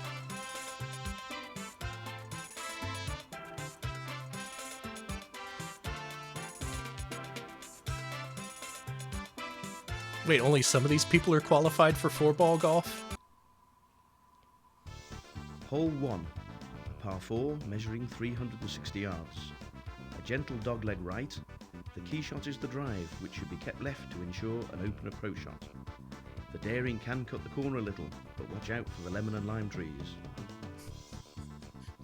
There's lemon and lime trees? Which of these are more deadly to me as a golfer?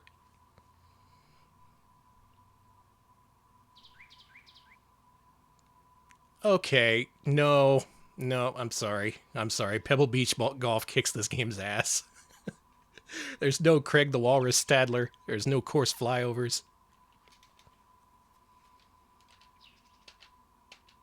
Ooh, that's a bad shot. Oh, never mind. It uses FMV for the gameplay. Think you could get it I inside think mine? that's a hook.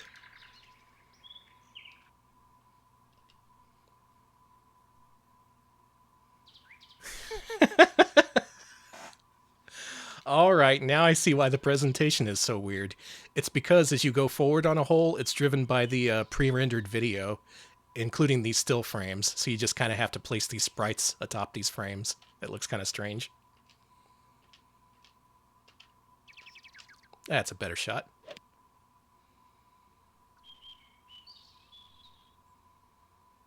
That is a strange approach, isn't it? I can't think of any other game where you hit the ball and you get a pre-rendered video. Because even the really simple golf games at this point were trying to do polygonal course layouts. They could see that was the way of the future. No, I don't want the driver. Give me a smaller club. Where's the club selection? How to... What? What? What? Where's it going? Hey, come back! Okay, we're shooting it over there, fine. Yeah, fine. Do whatever you want.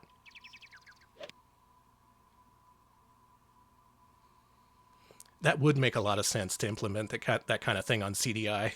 That's probably the only way you could do it on CDI. Where's the hole? Is it right there?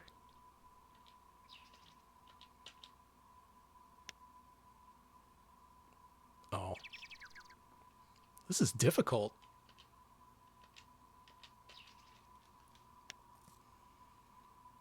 Are you kidding me?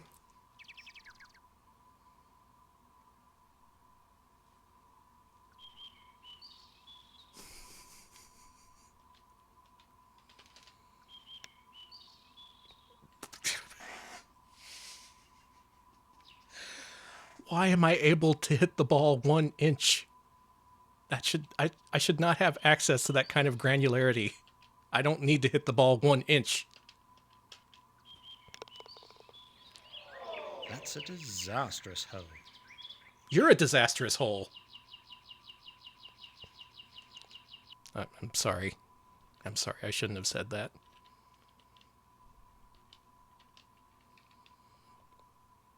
It was a moment of anger, all right? Hole 2, a par 5, 530 yards. A gradual curve right. After 2 woods, the key shot is an approach shot to a well. Yeah, that was my heated gamer moment. On this hole, the golfer can loosen up and at the same time, maybe catch a birdie.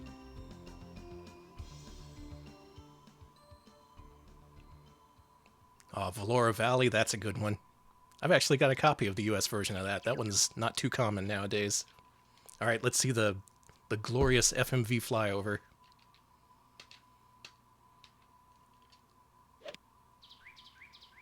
Whoa.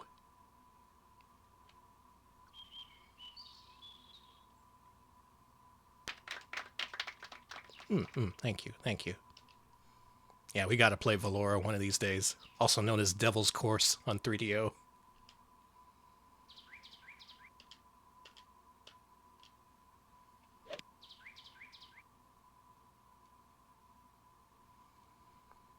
This golf game is not a very good golf game.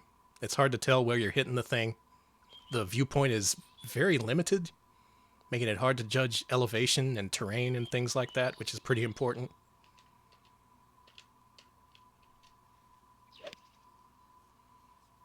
Yeah, it's an approach. I can understand why someone took it, especially early on in the 32-bit era, but does not hold up. How did I end up here? Wait a minute. Are these those deadly lemon and lime trees that they were warning me about? Am I gonna die?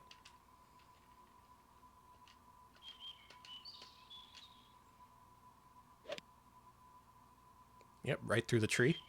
It's fine.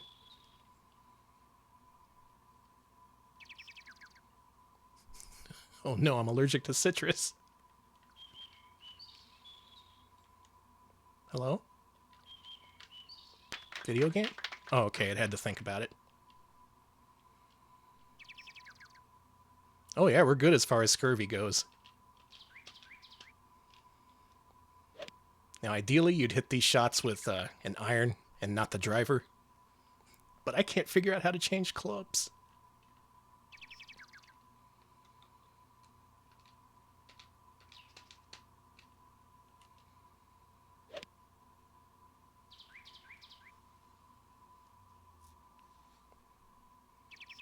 On the green. Wow. Even Snakernest thinks this is horrible. You know what? You're right. Oh, oh, oh. Did it. God, I can't believe Giant Bomb ripped this off. Okay, I don't actually think that. It's just the week before they watched Cybermania, I had it up as a patron poll. Luckily, magazine reading won out over that. A par 3, 175 I should watch them watch that. I bet they can't. Club selection I bet they don't know how to process Wacky Worlds of Miniature Golf. Is this game worth thousands? If it is, I can't wait to sell it.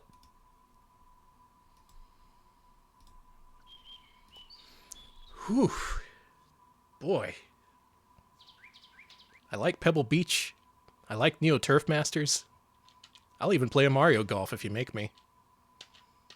Don't like this, though. World Cup Golf stumbled, so Neo Turf Masters could run. It's true. I didn't even get a flyover from that one. Yeah, Mario Golf is good. I played the PS4 Everybody's Golf. That one was good, too. Oh, here we go. Complete in box, $15. Sounds about right for a Saturn golf game. Into the bin it goes.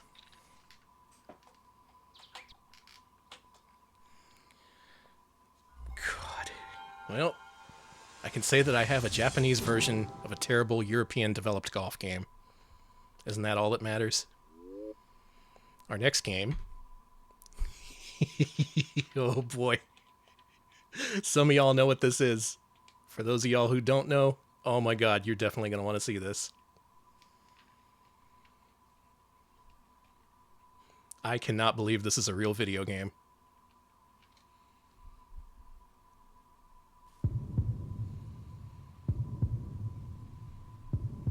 Oh, Jordan, have you never seen this? Yes, this is based upon X Japan the band.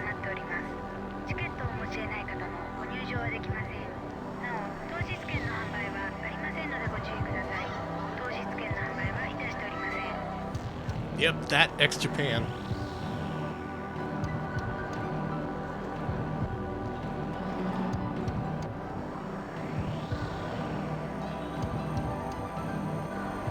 I think at one point, yeah, this was in our F&V intro.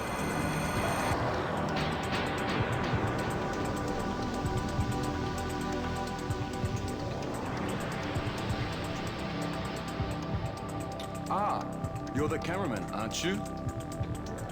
I'm Luke of World Music Magazine. Nice meeting you. Yep, I got a physical Sorry copy of about this. the short notice. I wrote today's schedule on a sheet, so please take pictures according to it. Also, this is the pass you need to get backstage. So let's get started with no time to lose. Have you ever dreamed of being X Japan's photographer? Because that's what this game is.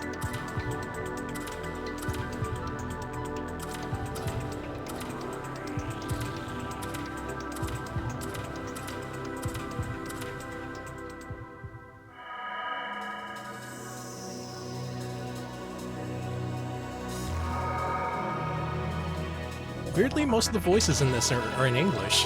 It's just subtitled in Japanese. Virtual Shock 001. They were kind of optimistic about this series.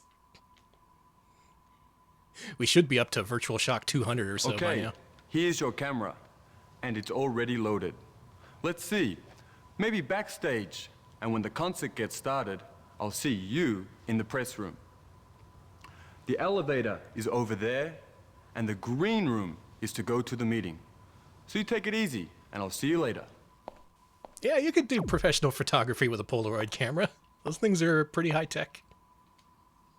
Watch out, it's already loaded. Here's the thing. The bulk of the game's challenge does involve these pre-rendered sequences where you have to take still photographs of ex-Japan doing their act. But you'll never get there because there's an extremely lengthy FMV adventure game segment beforehand.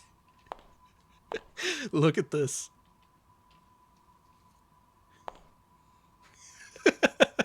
I remember that story. I love that story, Blab.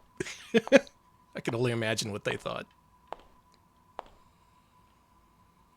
Yeah, isn't this ridiculous? It's literally a first-person, unbroken view, backstage FMV adventure game. Good morning, sir. Can I see your pass, please? Ah, that's a backstage pass, I'm afraid. You'll need an all-area pass to come in here. No.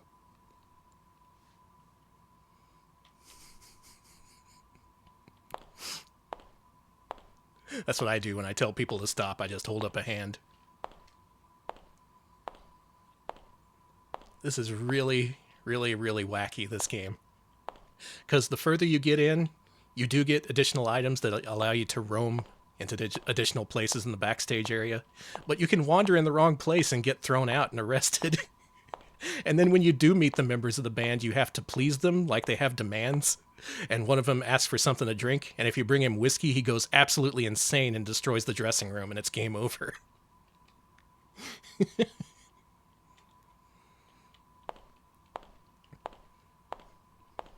Let's see, can we go back here yet? Oh, we can.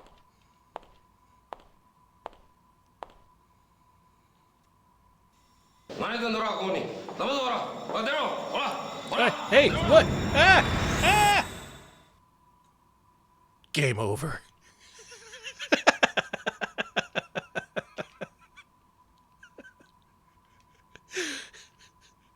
There's literal game overs in this FMV-driven adventure game. You didn't have the right backstage pass. Also, that was the first dude we saw who actually spoke Japanese. It's kind of like a clock tower game, only no one with a giant pair of scissors is chasing after you. Now here's the problem. These FMV sequences you see as you traverse this thing, they are unskippable. You gotta watch these things every single time. So therefore, this segment takes a really, really, really long time. I think last time we played it, we did get to the part where the dude, you could give him whiskey and he just goes apeshit. So that was fun. There was only one person here on Twitch I've ever seen play this game, and he did a full playthrough. It might still be on his channel.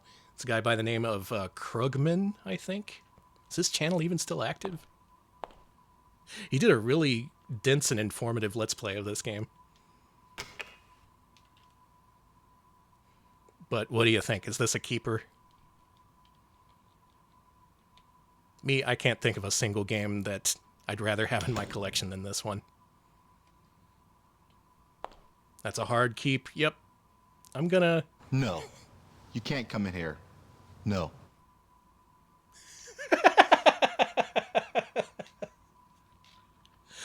Am I gonna sell this game? No. I can't sell this game. No. No. You can't come in here.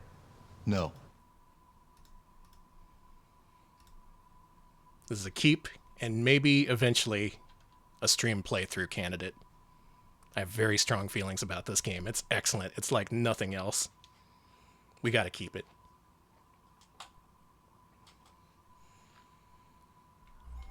Nearing the end. This is the X's. Only a couple more letters to go. Aha.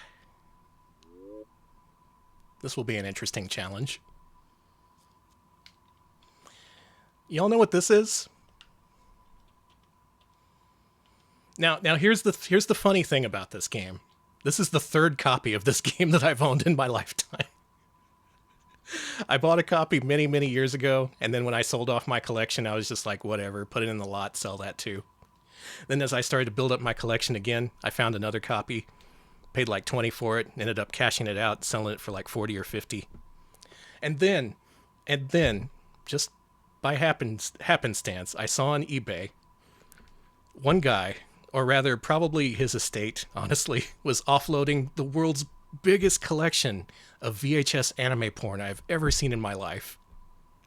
And he had one video game for sale, and it was a $5 copy of Yakyuken Special. So of course I bought it. And now that's the one that's in my collection.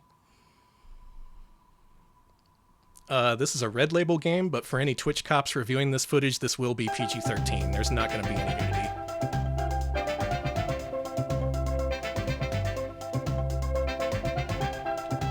That's the horniest it's going to get, I promise. Don't worry. Don't worry about it.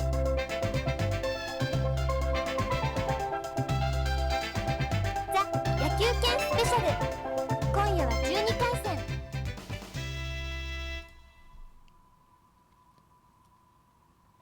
It's... a crotch is not nudity. I shouldn't have to make this distinction. おすすめの相手を方向キーで選んで A ボタンか C ボタンを押してねみんな脱がせがいのある可愛い子たちばかりだけどじゃんけんは強いよ Panty's crotch. 気合を入れて We can argue details all day, or we can enjoy the rock, paper, scissors action of Yakyuken Special. Translated literally, Yakyuken means baseball fist, so this is the baseball fist special. That's not how you translate, though. Yakyuken is just colloquialism for rock, paper, scissors. Okay, I have a buyer at least. Good. No, it's... Oh, I'm making this sound worse than it is. Look. There's all these ladies. You gotta play rock, paper, scissors with them. And as you win, they get fewer clothes. Let's make this a chaste stream, all right? Promise you won't get horny over this. This is a no horny zone.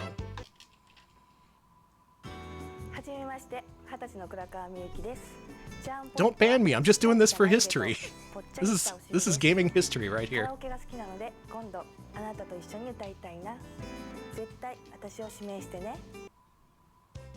Some people can't make that promise. Well, here we go anyway. This is Miyuki. She's 20. She likes karaoke. And she's gonna do this.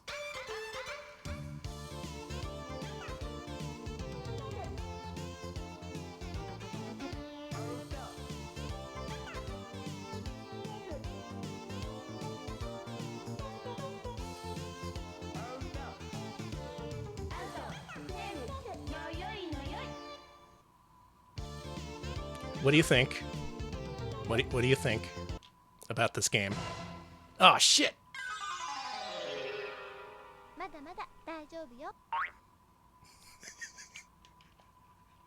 Yeah, some of y'all noticing this lady and all the women in this game are not professionals, I'm pretty sure. So I don't want to rag on them too hard for their dancing ability. Very low budget game.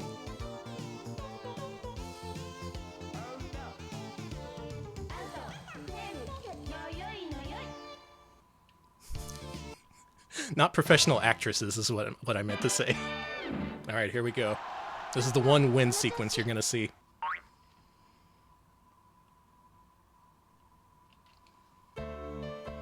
The Carlton dance. Oh my god.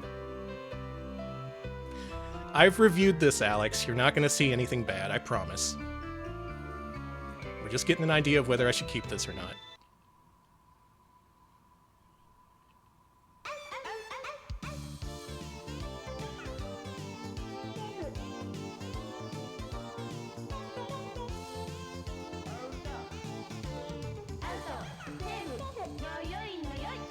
Alex rushing for the LAN cable. Oh, fuck. Wait a minute. Hold up. Yeah, there we go.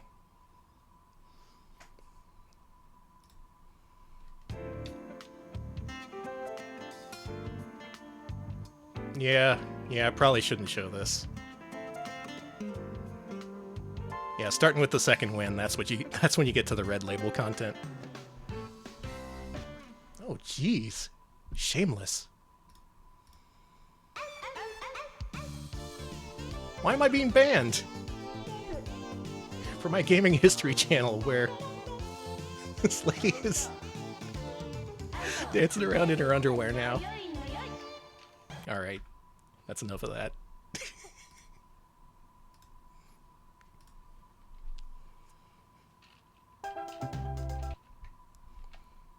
Alright, one more girl. さあ、野球拳の時間ですよ。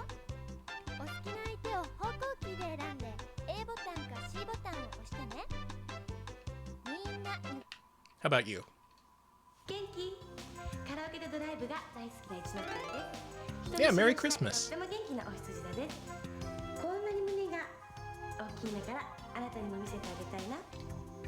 私を指名しないと。 I'm not playing with fire. I'm an expert on these games. You're not gonna see a single improper thing.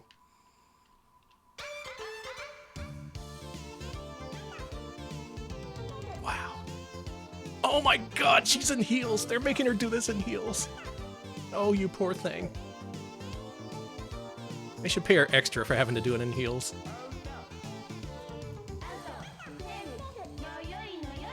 See, Arnold, remember, that's my concern too, because the longer I wait to sell this, it may not be possible to sell it eventually. God damn it.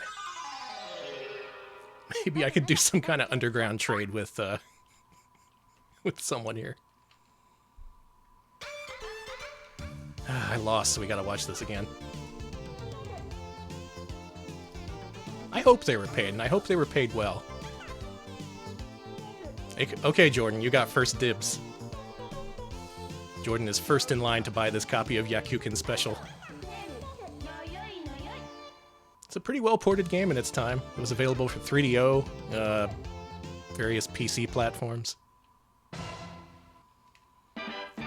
Yeah, eBay started cracking down on Red Label Saturn game sales.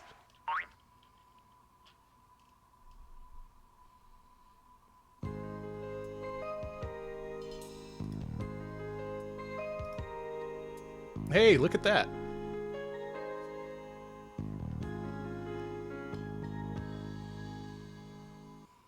What kills me about this game is it makes them do the stupid dance again after they strip. So each girl has 5 different clips of her dancing around. It's all to that same music track.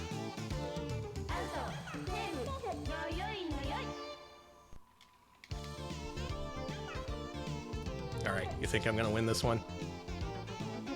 I'm gonna bet paper. God!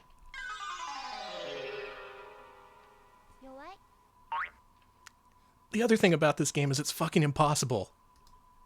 It reads your inputs. I swear to God. Gonna give it one more shot. Scissors. She got me again.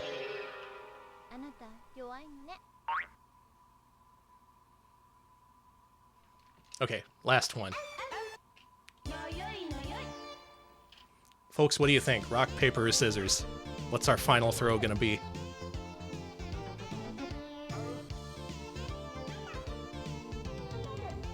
Rock. Gotta go with good old rock.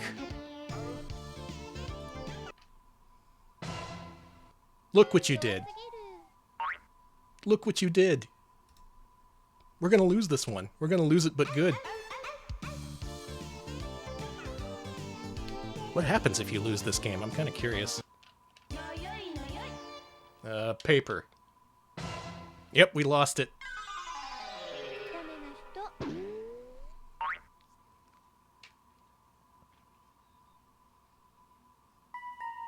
The clothes go back on.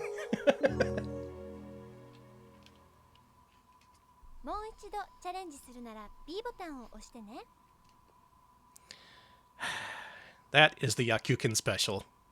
It's special, alright. There, see, Alex? I told you it wouldn't be that bad. And I found a buyer for it, so who wins this one? It should play the video in reverse. That would be great. Yes, sorry to put you through that, but I really did research the clips. I knew we wouldn't see anything bad. Okay. This could be our last game. Yukyu no Kobako.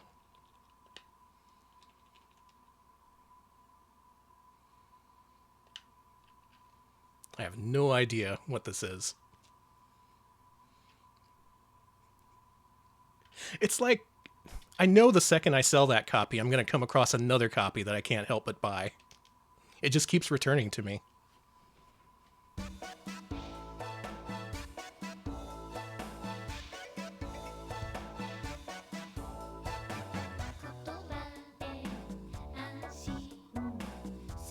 Hot Jams?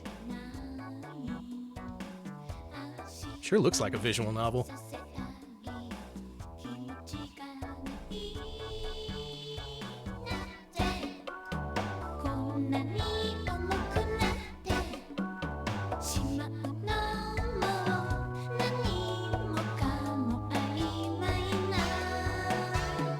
I like this.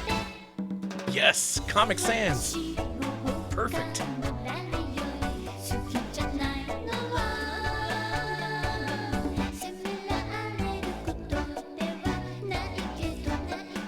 Where'd all these bandanas come from? I just loaded up the event log and it's flooded. What could have possibly happened?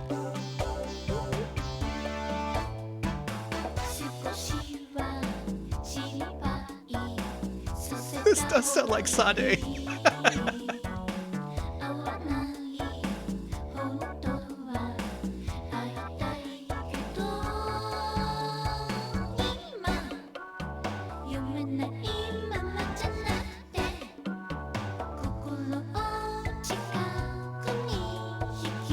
There's a dog in this.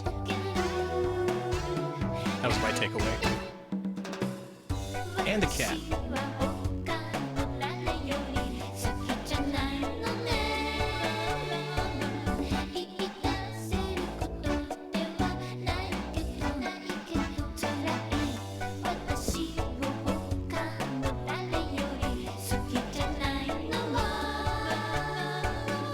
Yeah, they got regular cats and cat girls.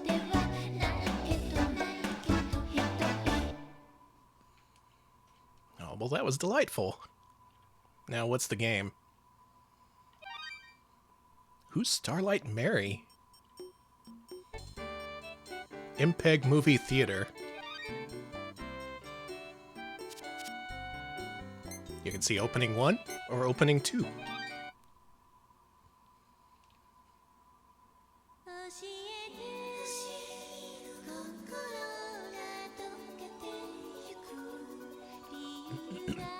Yeah, that's what I'm thinking, Sass. This seems like one of them compilations. Occasionally they make these fan discs for various anime and manga series, where it just collects different CG stills or movies or something.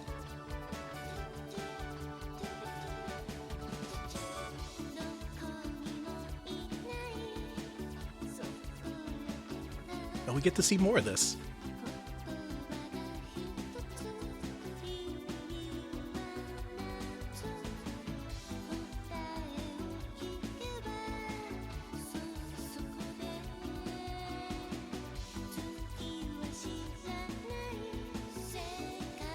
Whatever this is, it looks like it might be good. It's got a barkeep. It's got a cat girl. Possibly a barkeep cat girl.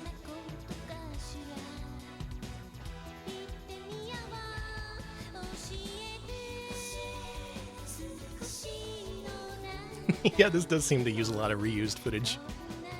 There's some original stuff, though. Or rather, footage we didn't see in the other one. Who's the guy with the train for a head? Did you see that? Was that in the last one? Okay, you did see that. You did see the train man. I thought maybe I was just streaming too long. See a dude with a locomotive for a head.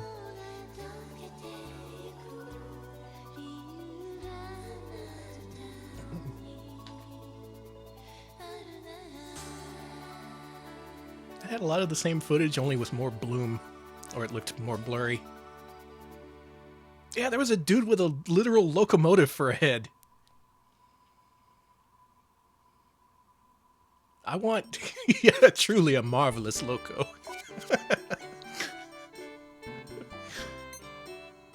Then we got some other kind of movie theater. Sheen Thomas the Tank Engine. How about this one?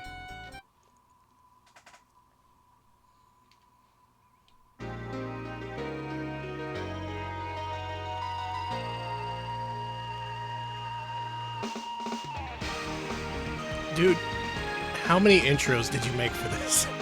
How many intros?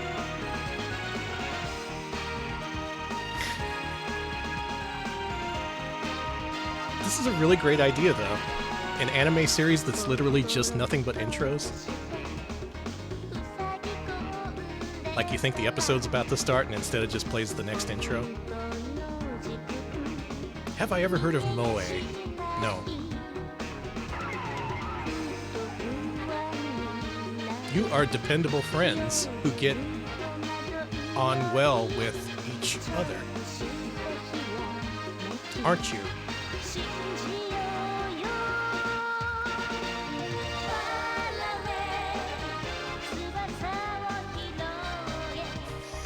An anime Too Many Cooks, yeah. I'm loving experiencing this series through its many intros. Yeah, we got Anime Corn. That old mainstay.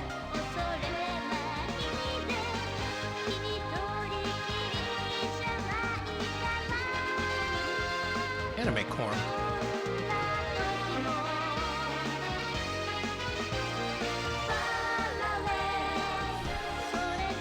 It's a scheduling game where you have to befriend townsfolk to get a redo of your criminal trial? What did I do? What am I on trial for?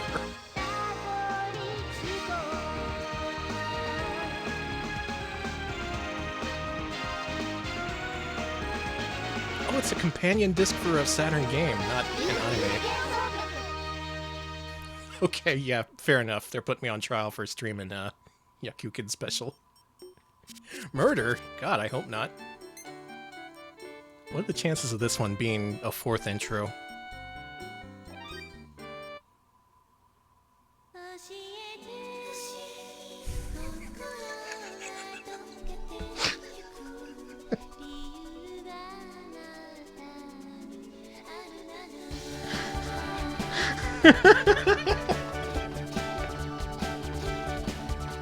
Every day I wake up and I keep reliving the same anime. It's the same anime every day.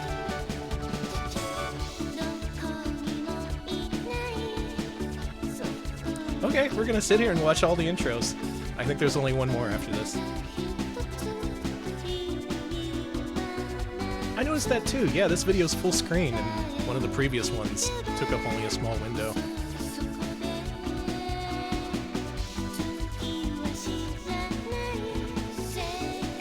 My Saturn import disc is just intros.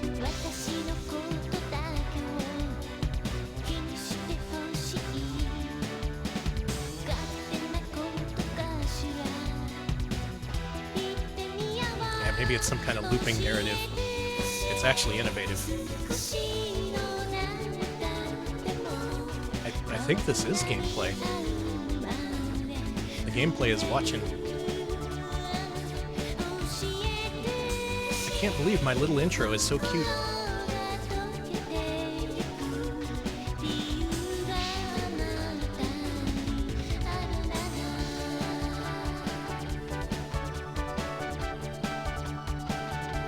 God, I wish this was worth $600. This is almost certainly like a $2 game.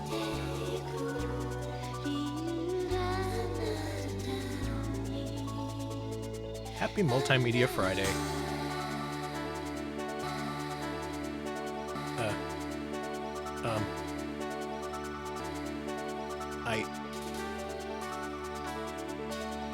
It's fine. It's fine.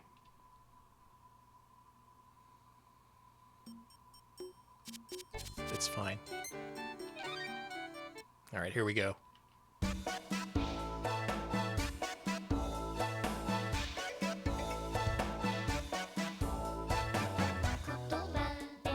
Hey, we beat the game. Good job, everybody.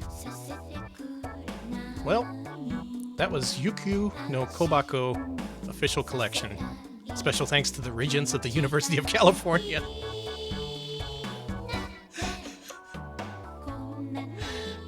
cyber sound.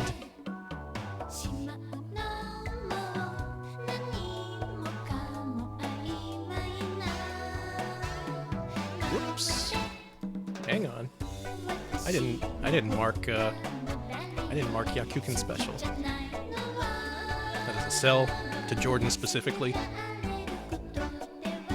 Tell you what, Jordan, you pay for Yakyuken special, I'll throw in Yukyu no Kobako for free. Yeah, these are all their Patreon backers. Freaks! Taxus!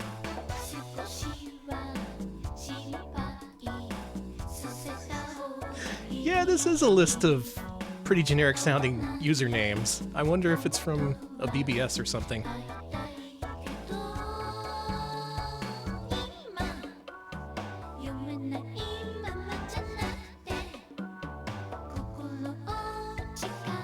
Oh wow, special thanks to Kate Sith. Final Fantasy crossover. I wish I registered the original username Texas.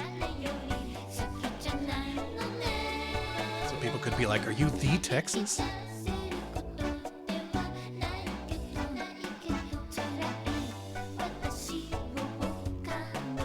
Nowadays you can't even register like individual cities in Texas. You can't even be like Mr. San Marcos or Mr. Lubbock.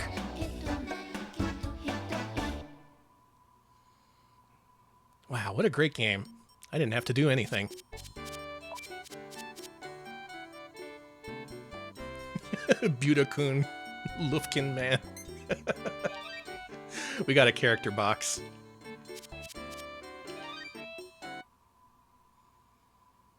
This is Aref Coulson. This is Christopher Cross. Wow, I love your music. Pete Rose. Wow, they kicked this guy out from baseball. L. Lewis. L. the Elf. Cheryl Christia. Sheila Sheffield. Patty Soul. Maria Short, she sure is. Melody Sinclair. I like her. Look at that design. That is the most perfect 90s cat girl I've ever seen. Her name was Martin Short. Lisa Meccano. We got a real motley crew here in this game. Quite a cast.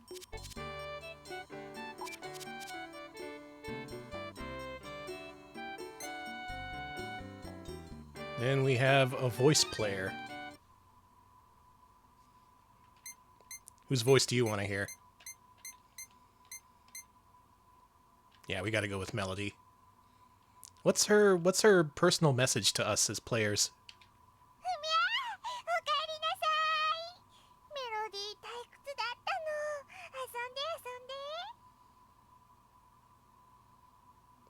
Well, she welcomed us home. I got that part.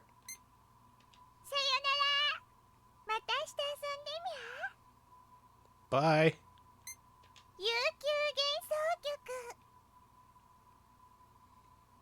Alright, that's all we're gonna get out of her. A woman of few words.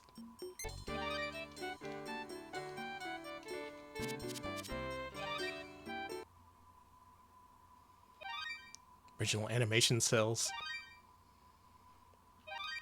This looks like a pretty high-budget game for what it is. Well, not this disc, but the game had enough of a budget to justify this disc being made. Whatever it is, I can see why people are into it. Yeah, as far as bonus discs go, this is pretty good. We did get to play Sakura Taisen. We played the English translated first game, and I played a little bit of the second one as well. I decided to sell that one off because I wasn't going to get much from it being all in Japanese and all. I really loved the first game, though. I was curious to play more of it.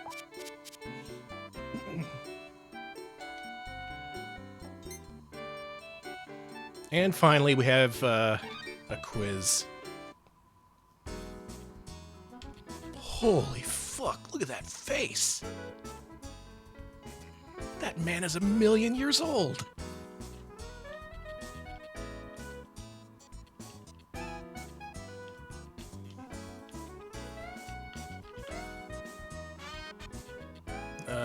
in the event, man of something. Who did the name thing? Oh, whose name was that? It was I think it was Seira. Was that correct or incorrect? Oh, I see. Well, there you go. The Yukyu no Kobako quiz you always wanted.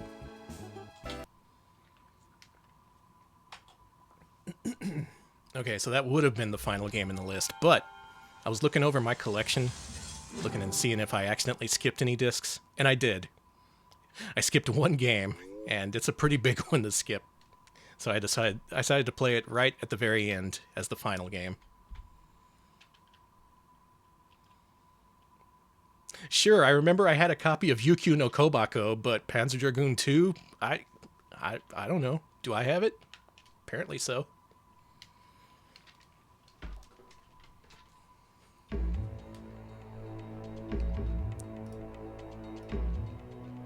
Alright, here's what we're gonna do. While this intro plays, I'm gonna briefly look through the rest of this list, see how many keeps as opposed to sells we have. There's 92 games in the list. I want to sell 50.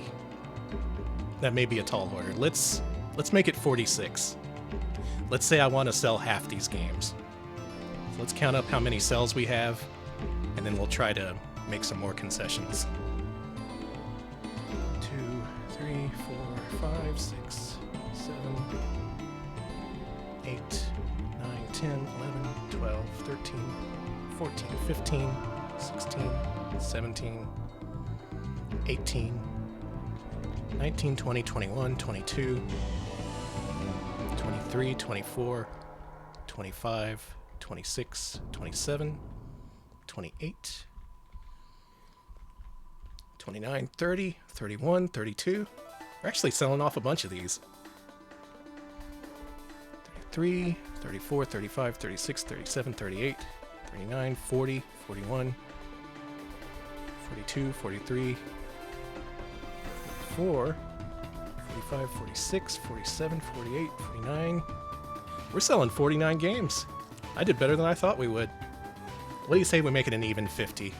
If there was one game to shit can on this list, what would it be?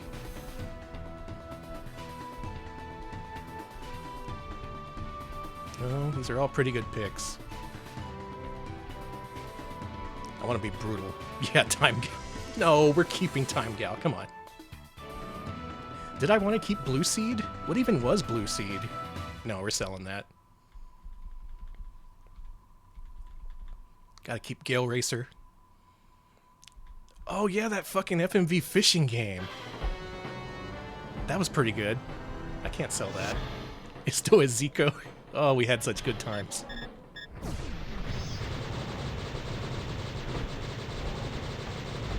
New video game, you loud. Let's turn you down just a little bit. Yeah, look at this game. How's this game compared to World Cup Golf, you think?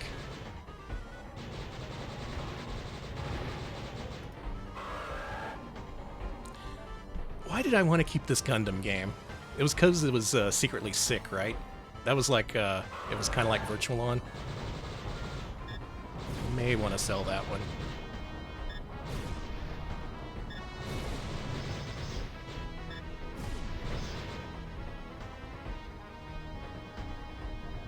Nope, these are all amazing games. I don't want to get rid of a single one. Actually, you know what? I'm not a fan of Daytona USA, but I am a fan of Sega Rally Championship.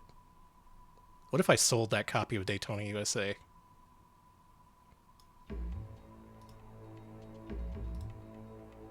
That's what I'm doing. There it is, number 50. We're selling off 50 of, 50 out of 92 games. I'd say that's pretty good. We did a lot of good here today. Well, for me and my shelves. I feel accomplished. So how about we play a good video game to cap things off? Yeah, that port's not too great, and Sega Rally is just so good. It's so good, like, why would I ever play the Saturn Daytona USA instead?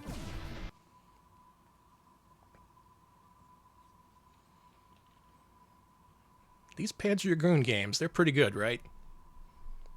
I got to the last stage in Panzer Dragoon 1, and I couldn't beat it because it was too hard. And I played this for like an hour, and I thought it was good. That's my expert opinion. Long, easy right to the cell pile.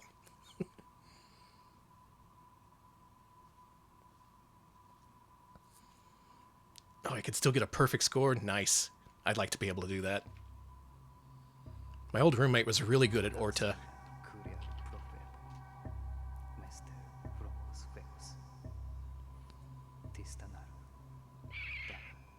It's a baby!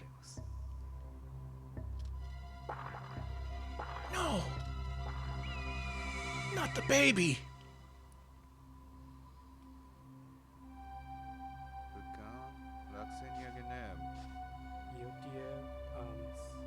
I forgot it began like that. They just kill a dinosaur baby right in front of you. That's so cruel.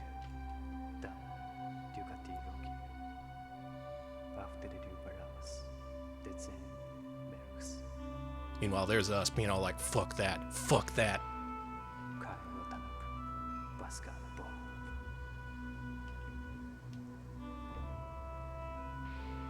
Yeah, they killed a Squirtle in cold blood. I didn't kill it, it was those other guys.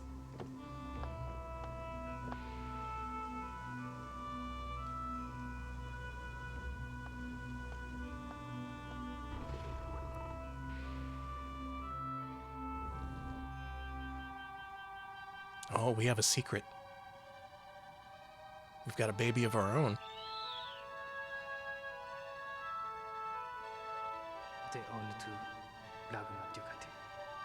Well, yeah, look how cute he is.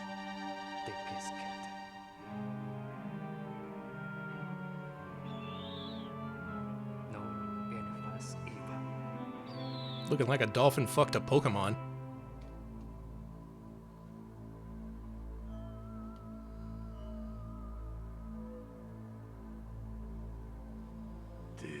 What? What? I'm just telling the truth.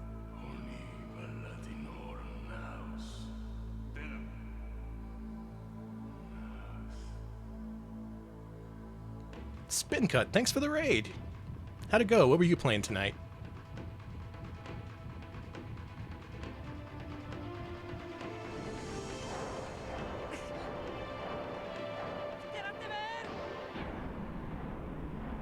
Welcome aboard from the raid, folks. We're playing our final game for Sega Saturn Imports, Panzer Dragoon Zwei.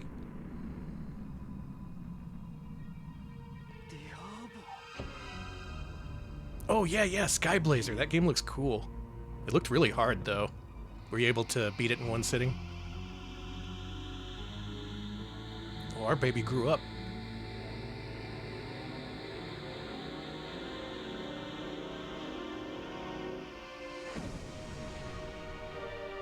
It's one of them laser babies. You did. Nice. Good work. I ought to get around to that. I like them Castlevania-style games. Well, it's not really Castlevania style. It's Sky Blazer. That's my commentary on Sky Blazer. It's Sky Blazer. That's what you get out of me after 3 hours of stream. Yeah, it's a Sky Blazer style game.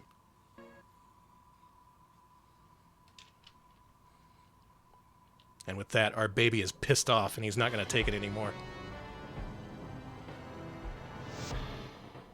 Oh yeah, it was by those guys who made that Hook game for Super Nintendo. That weirdly okay game based on the terrible movie Hook. I'm sure there's some fans of Hook out there.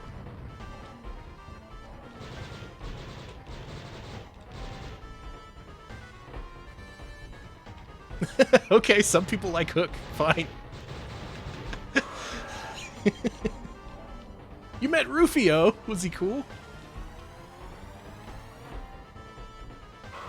I actually think I saw Hook as a kid, but I remember literally nothing about it. It's just one of those movies that didn't make an impression on me. However, I can tell you literally everything that happened in Angels in the Outfield. No, I'm just kidding. I don't remember anything about that movie either. So if you're not familiar, Panzer Dragoon is a series that's like this. a series of forward-scrolling rail shooting segments, I guess you call them. You got a lock-on, and you got a laser, and that's pretty much it. This game adds a super move, and I think that's the only new mechanic. Was that a Robin Williams movie? Man, I remember literally nothing about Hook. Yeah, Star Fox, but with Dragoon.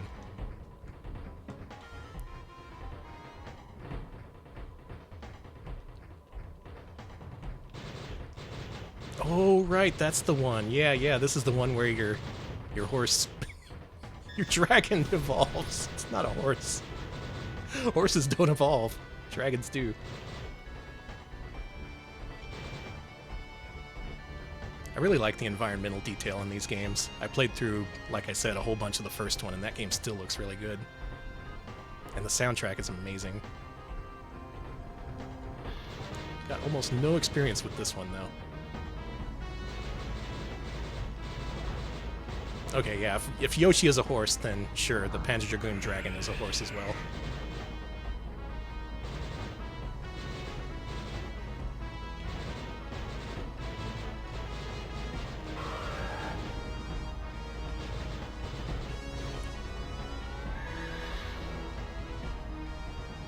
Yeah, anything can be a horse. A cheetah, mountain lion, an elephant. Oh yeah, I've got a copy of Orta. I played through a little bit of it. Really, my former roommate was the Orta expert of the house. I just watched them play it most of the time.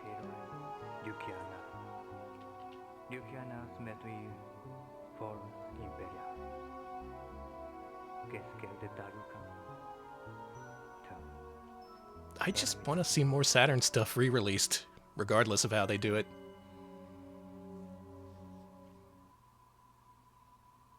They did, what, the Cotton games and that other game on Switch recently. I would love a Saturn Mini. That would kick ass. Okay, here's what games should be on a Saturn Mini. Knights, Panzer Dragoon 1 and 2, Minnesota Fats, Pool Legend, Yakyuken Special, X-Japan Visual Shock 001. Sega, get in touch. I've played a good portion of the Saturn's library, and I can give you some great recommendations. Death Crimson, of course, of course. Bug and Bug 2. Mr. Bones actually has to be on there, because only Sega can make that happen. Talk to old Ed Annunziata. Tell him that people want to see a re-release of Mr. Bones.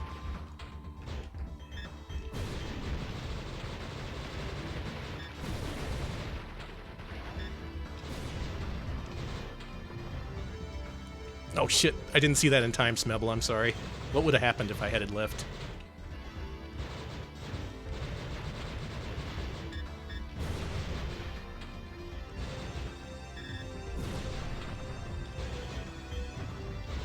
Could be Japan only, but today they announced that new miniature arcade cabinet, which is just exclusively like really obscure vertically oriented shoot 'em ups that only super fans would love.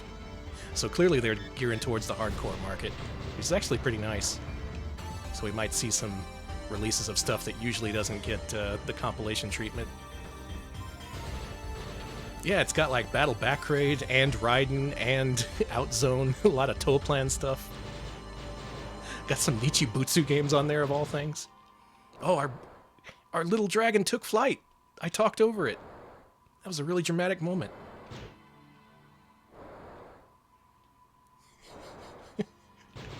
So because I took the right path instead of the left path, I ended up with a Pog Horse.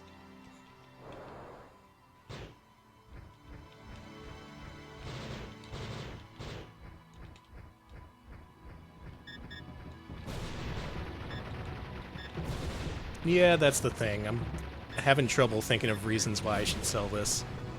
The only reason I can think of is eventually I want to track down the US copy, because I do have the complete long box version of the original Panzer Dragoon. Would be nice to also have the sequel. But if I went down that road, I'd also want to have the whole series, and that would involve getting a long box copy of Saga, which... which, I mean, I'm not currently laundering money, so I can't really afford that.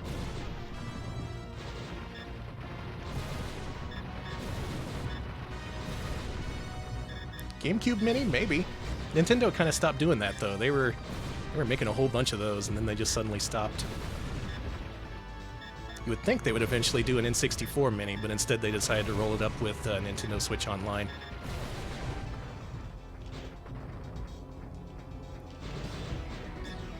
Dude, this game's good. Has anyone ever said that? That Zwei is actually a really great game? I know, it's on all the Saturn Top 10 lists. It's just one that I never ended up playing for whatever reason. I'm the first? Alright, well I take the brave stance of saying that Panzer Dragoon Zwei is very good.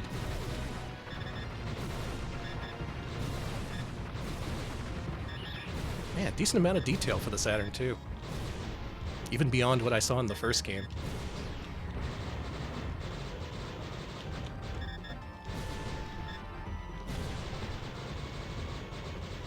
Look at that, the ships start to smoke and then they go down in flames. This game does what I think more games should do, and they don't do often enough, which is that they play with scale. Just the effect of having the camera be behind your dragon and you looking up at these huge structures gives you a really good sense of just how small you are. Another game that does a good job of that is Sin and Punishment, I thought.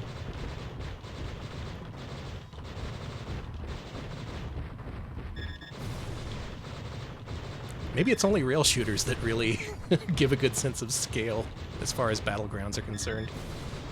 I guess it's because of the camera angles being controlled by the system, they can afford to be dramatic and all.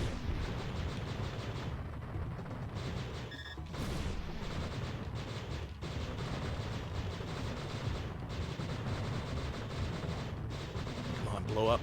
Blow up. What else needs blowing up? I think I got it all. Yeah, there was never a Dreamcast Mini, too. Sega just leaving the money on the table. Link's Winners, thanks for the raid. Welcome, everybody. What were you up to? I've been playing a whole bunch of Sega Saturn games. And this is the final one I'm playing tonight. Yeah, y'all missed Yakyuken Special. The rare chance to see that game. Ain't never gonna see that again. Oh yeah, Racing Lagoon. I gotta try that out. For those who don't know, that's a racing RPG by Squaresoft on PS1. It just got fan translated.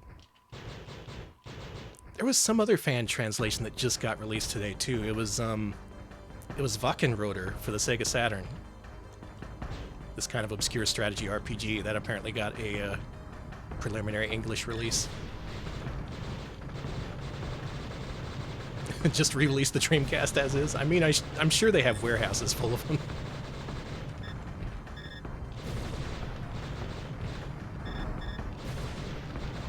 Yeah, an entire lagoon dedicated to racing.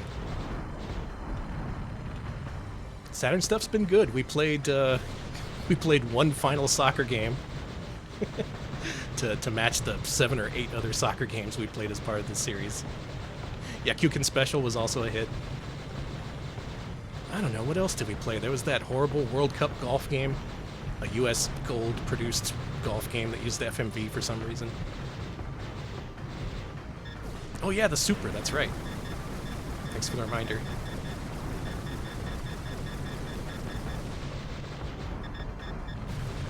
Yeah, Square on PS1 was pretty good for a while. They had like Einhundred and freaking... What was that one game? Internal Section?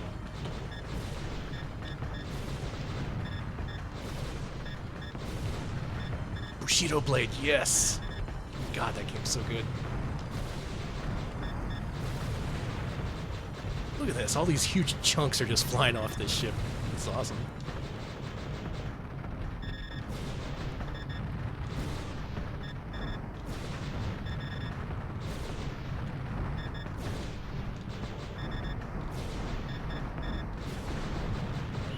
Oh yeah, Xenogears. There's so many PS1 games I've never played. Saturn games, too. It's taken me years to catch up. We did it. God bless the ring. How could I forget her, guys?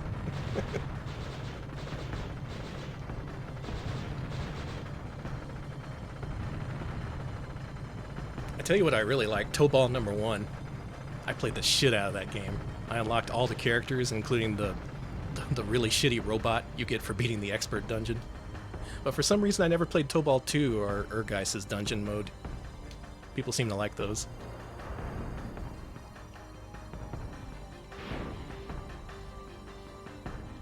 Oh, my baby dragon's cool now. We did it. Yeah, you know what? You know what? This game's pretty good. I think this one's a keeper. I think we're gonna keep this this Panzer Dragoon Zwei.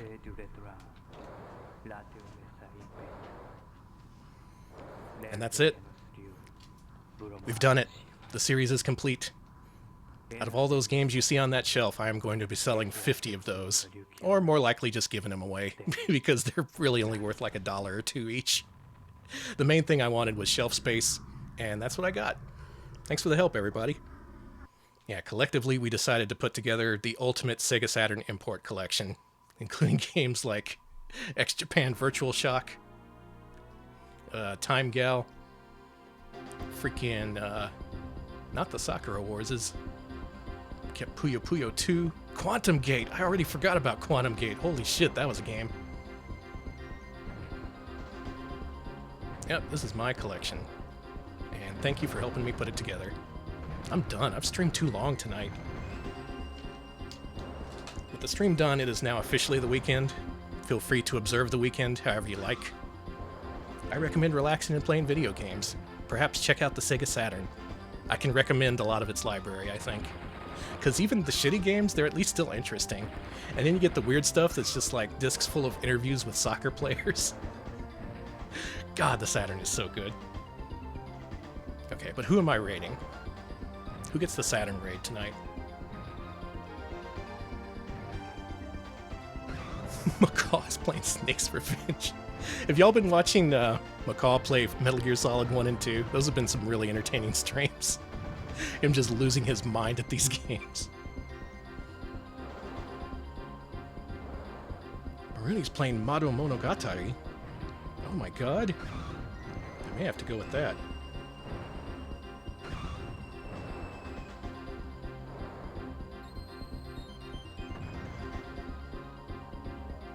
Yeah, you know what?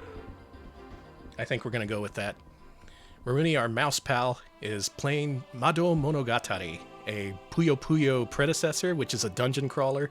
She's playing the PC Engine arcade card version, which is pretty much just like the ultimate version of that game. That's the one that Dot Level played through several months ago. Very cute game, very good experience, and an excellent streamer in my opinion. So why don't we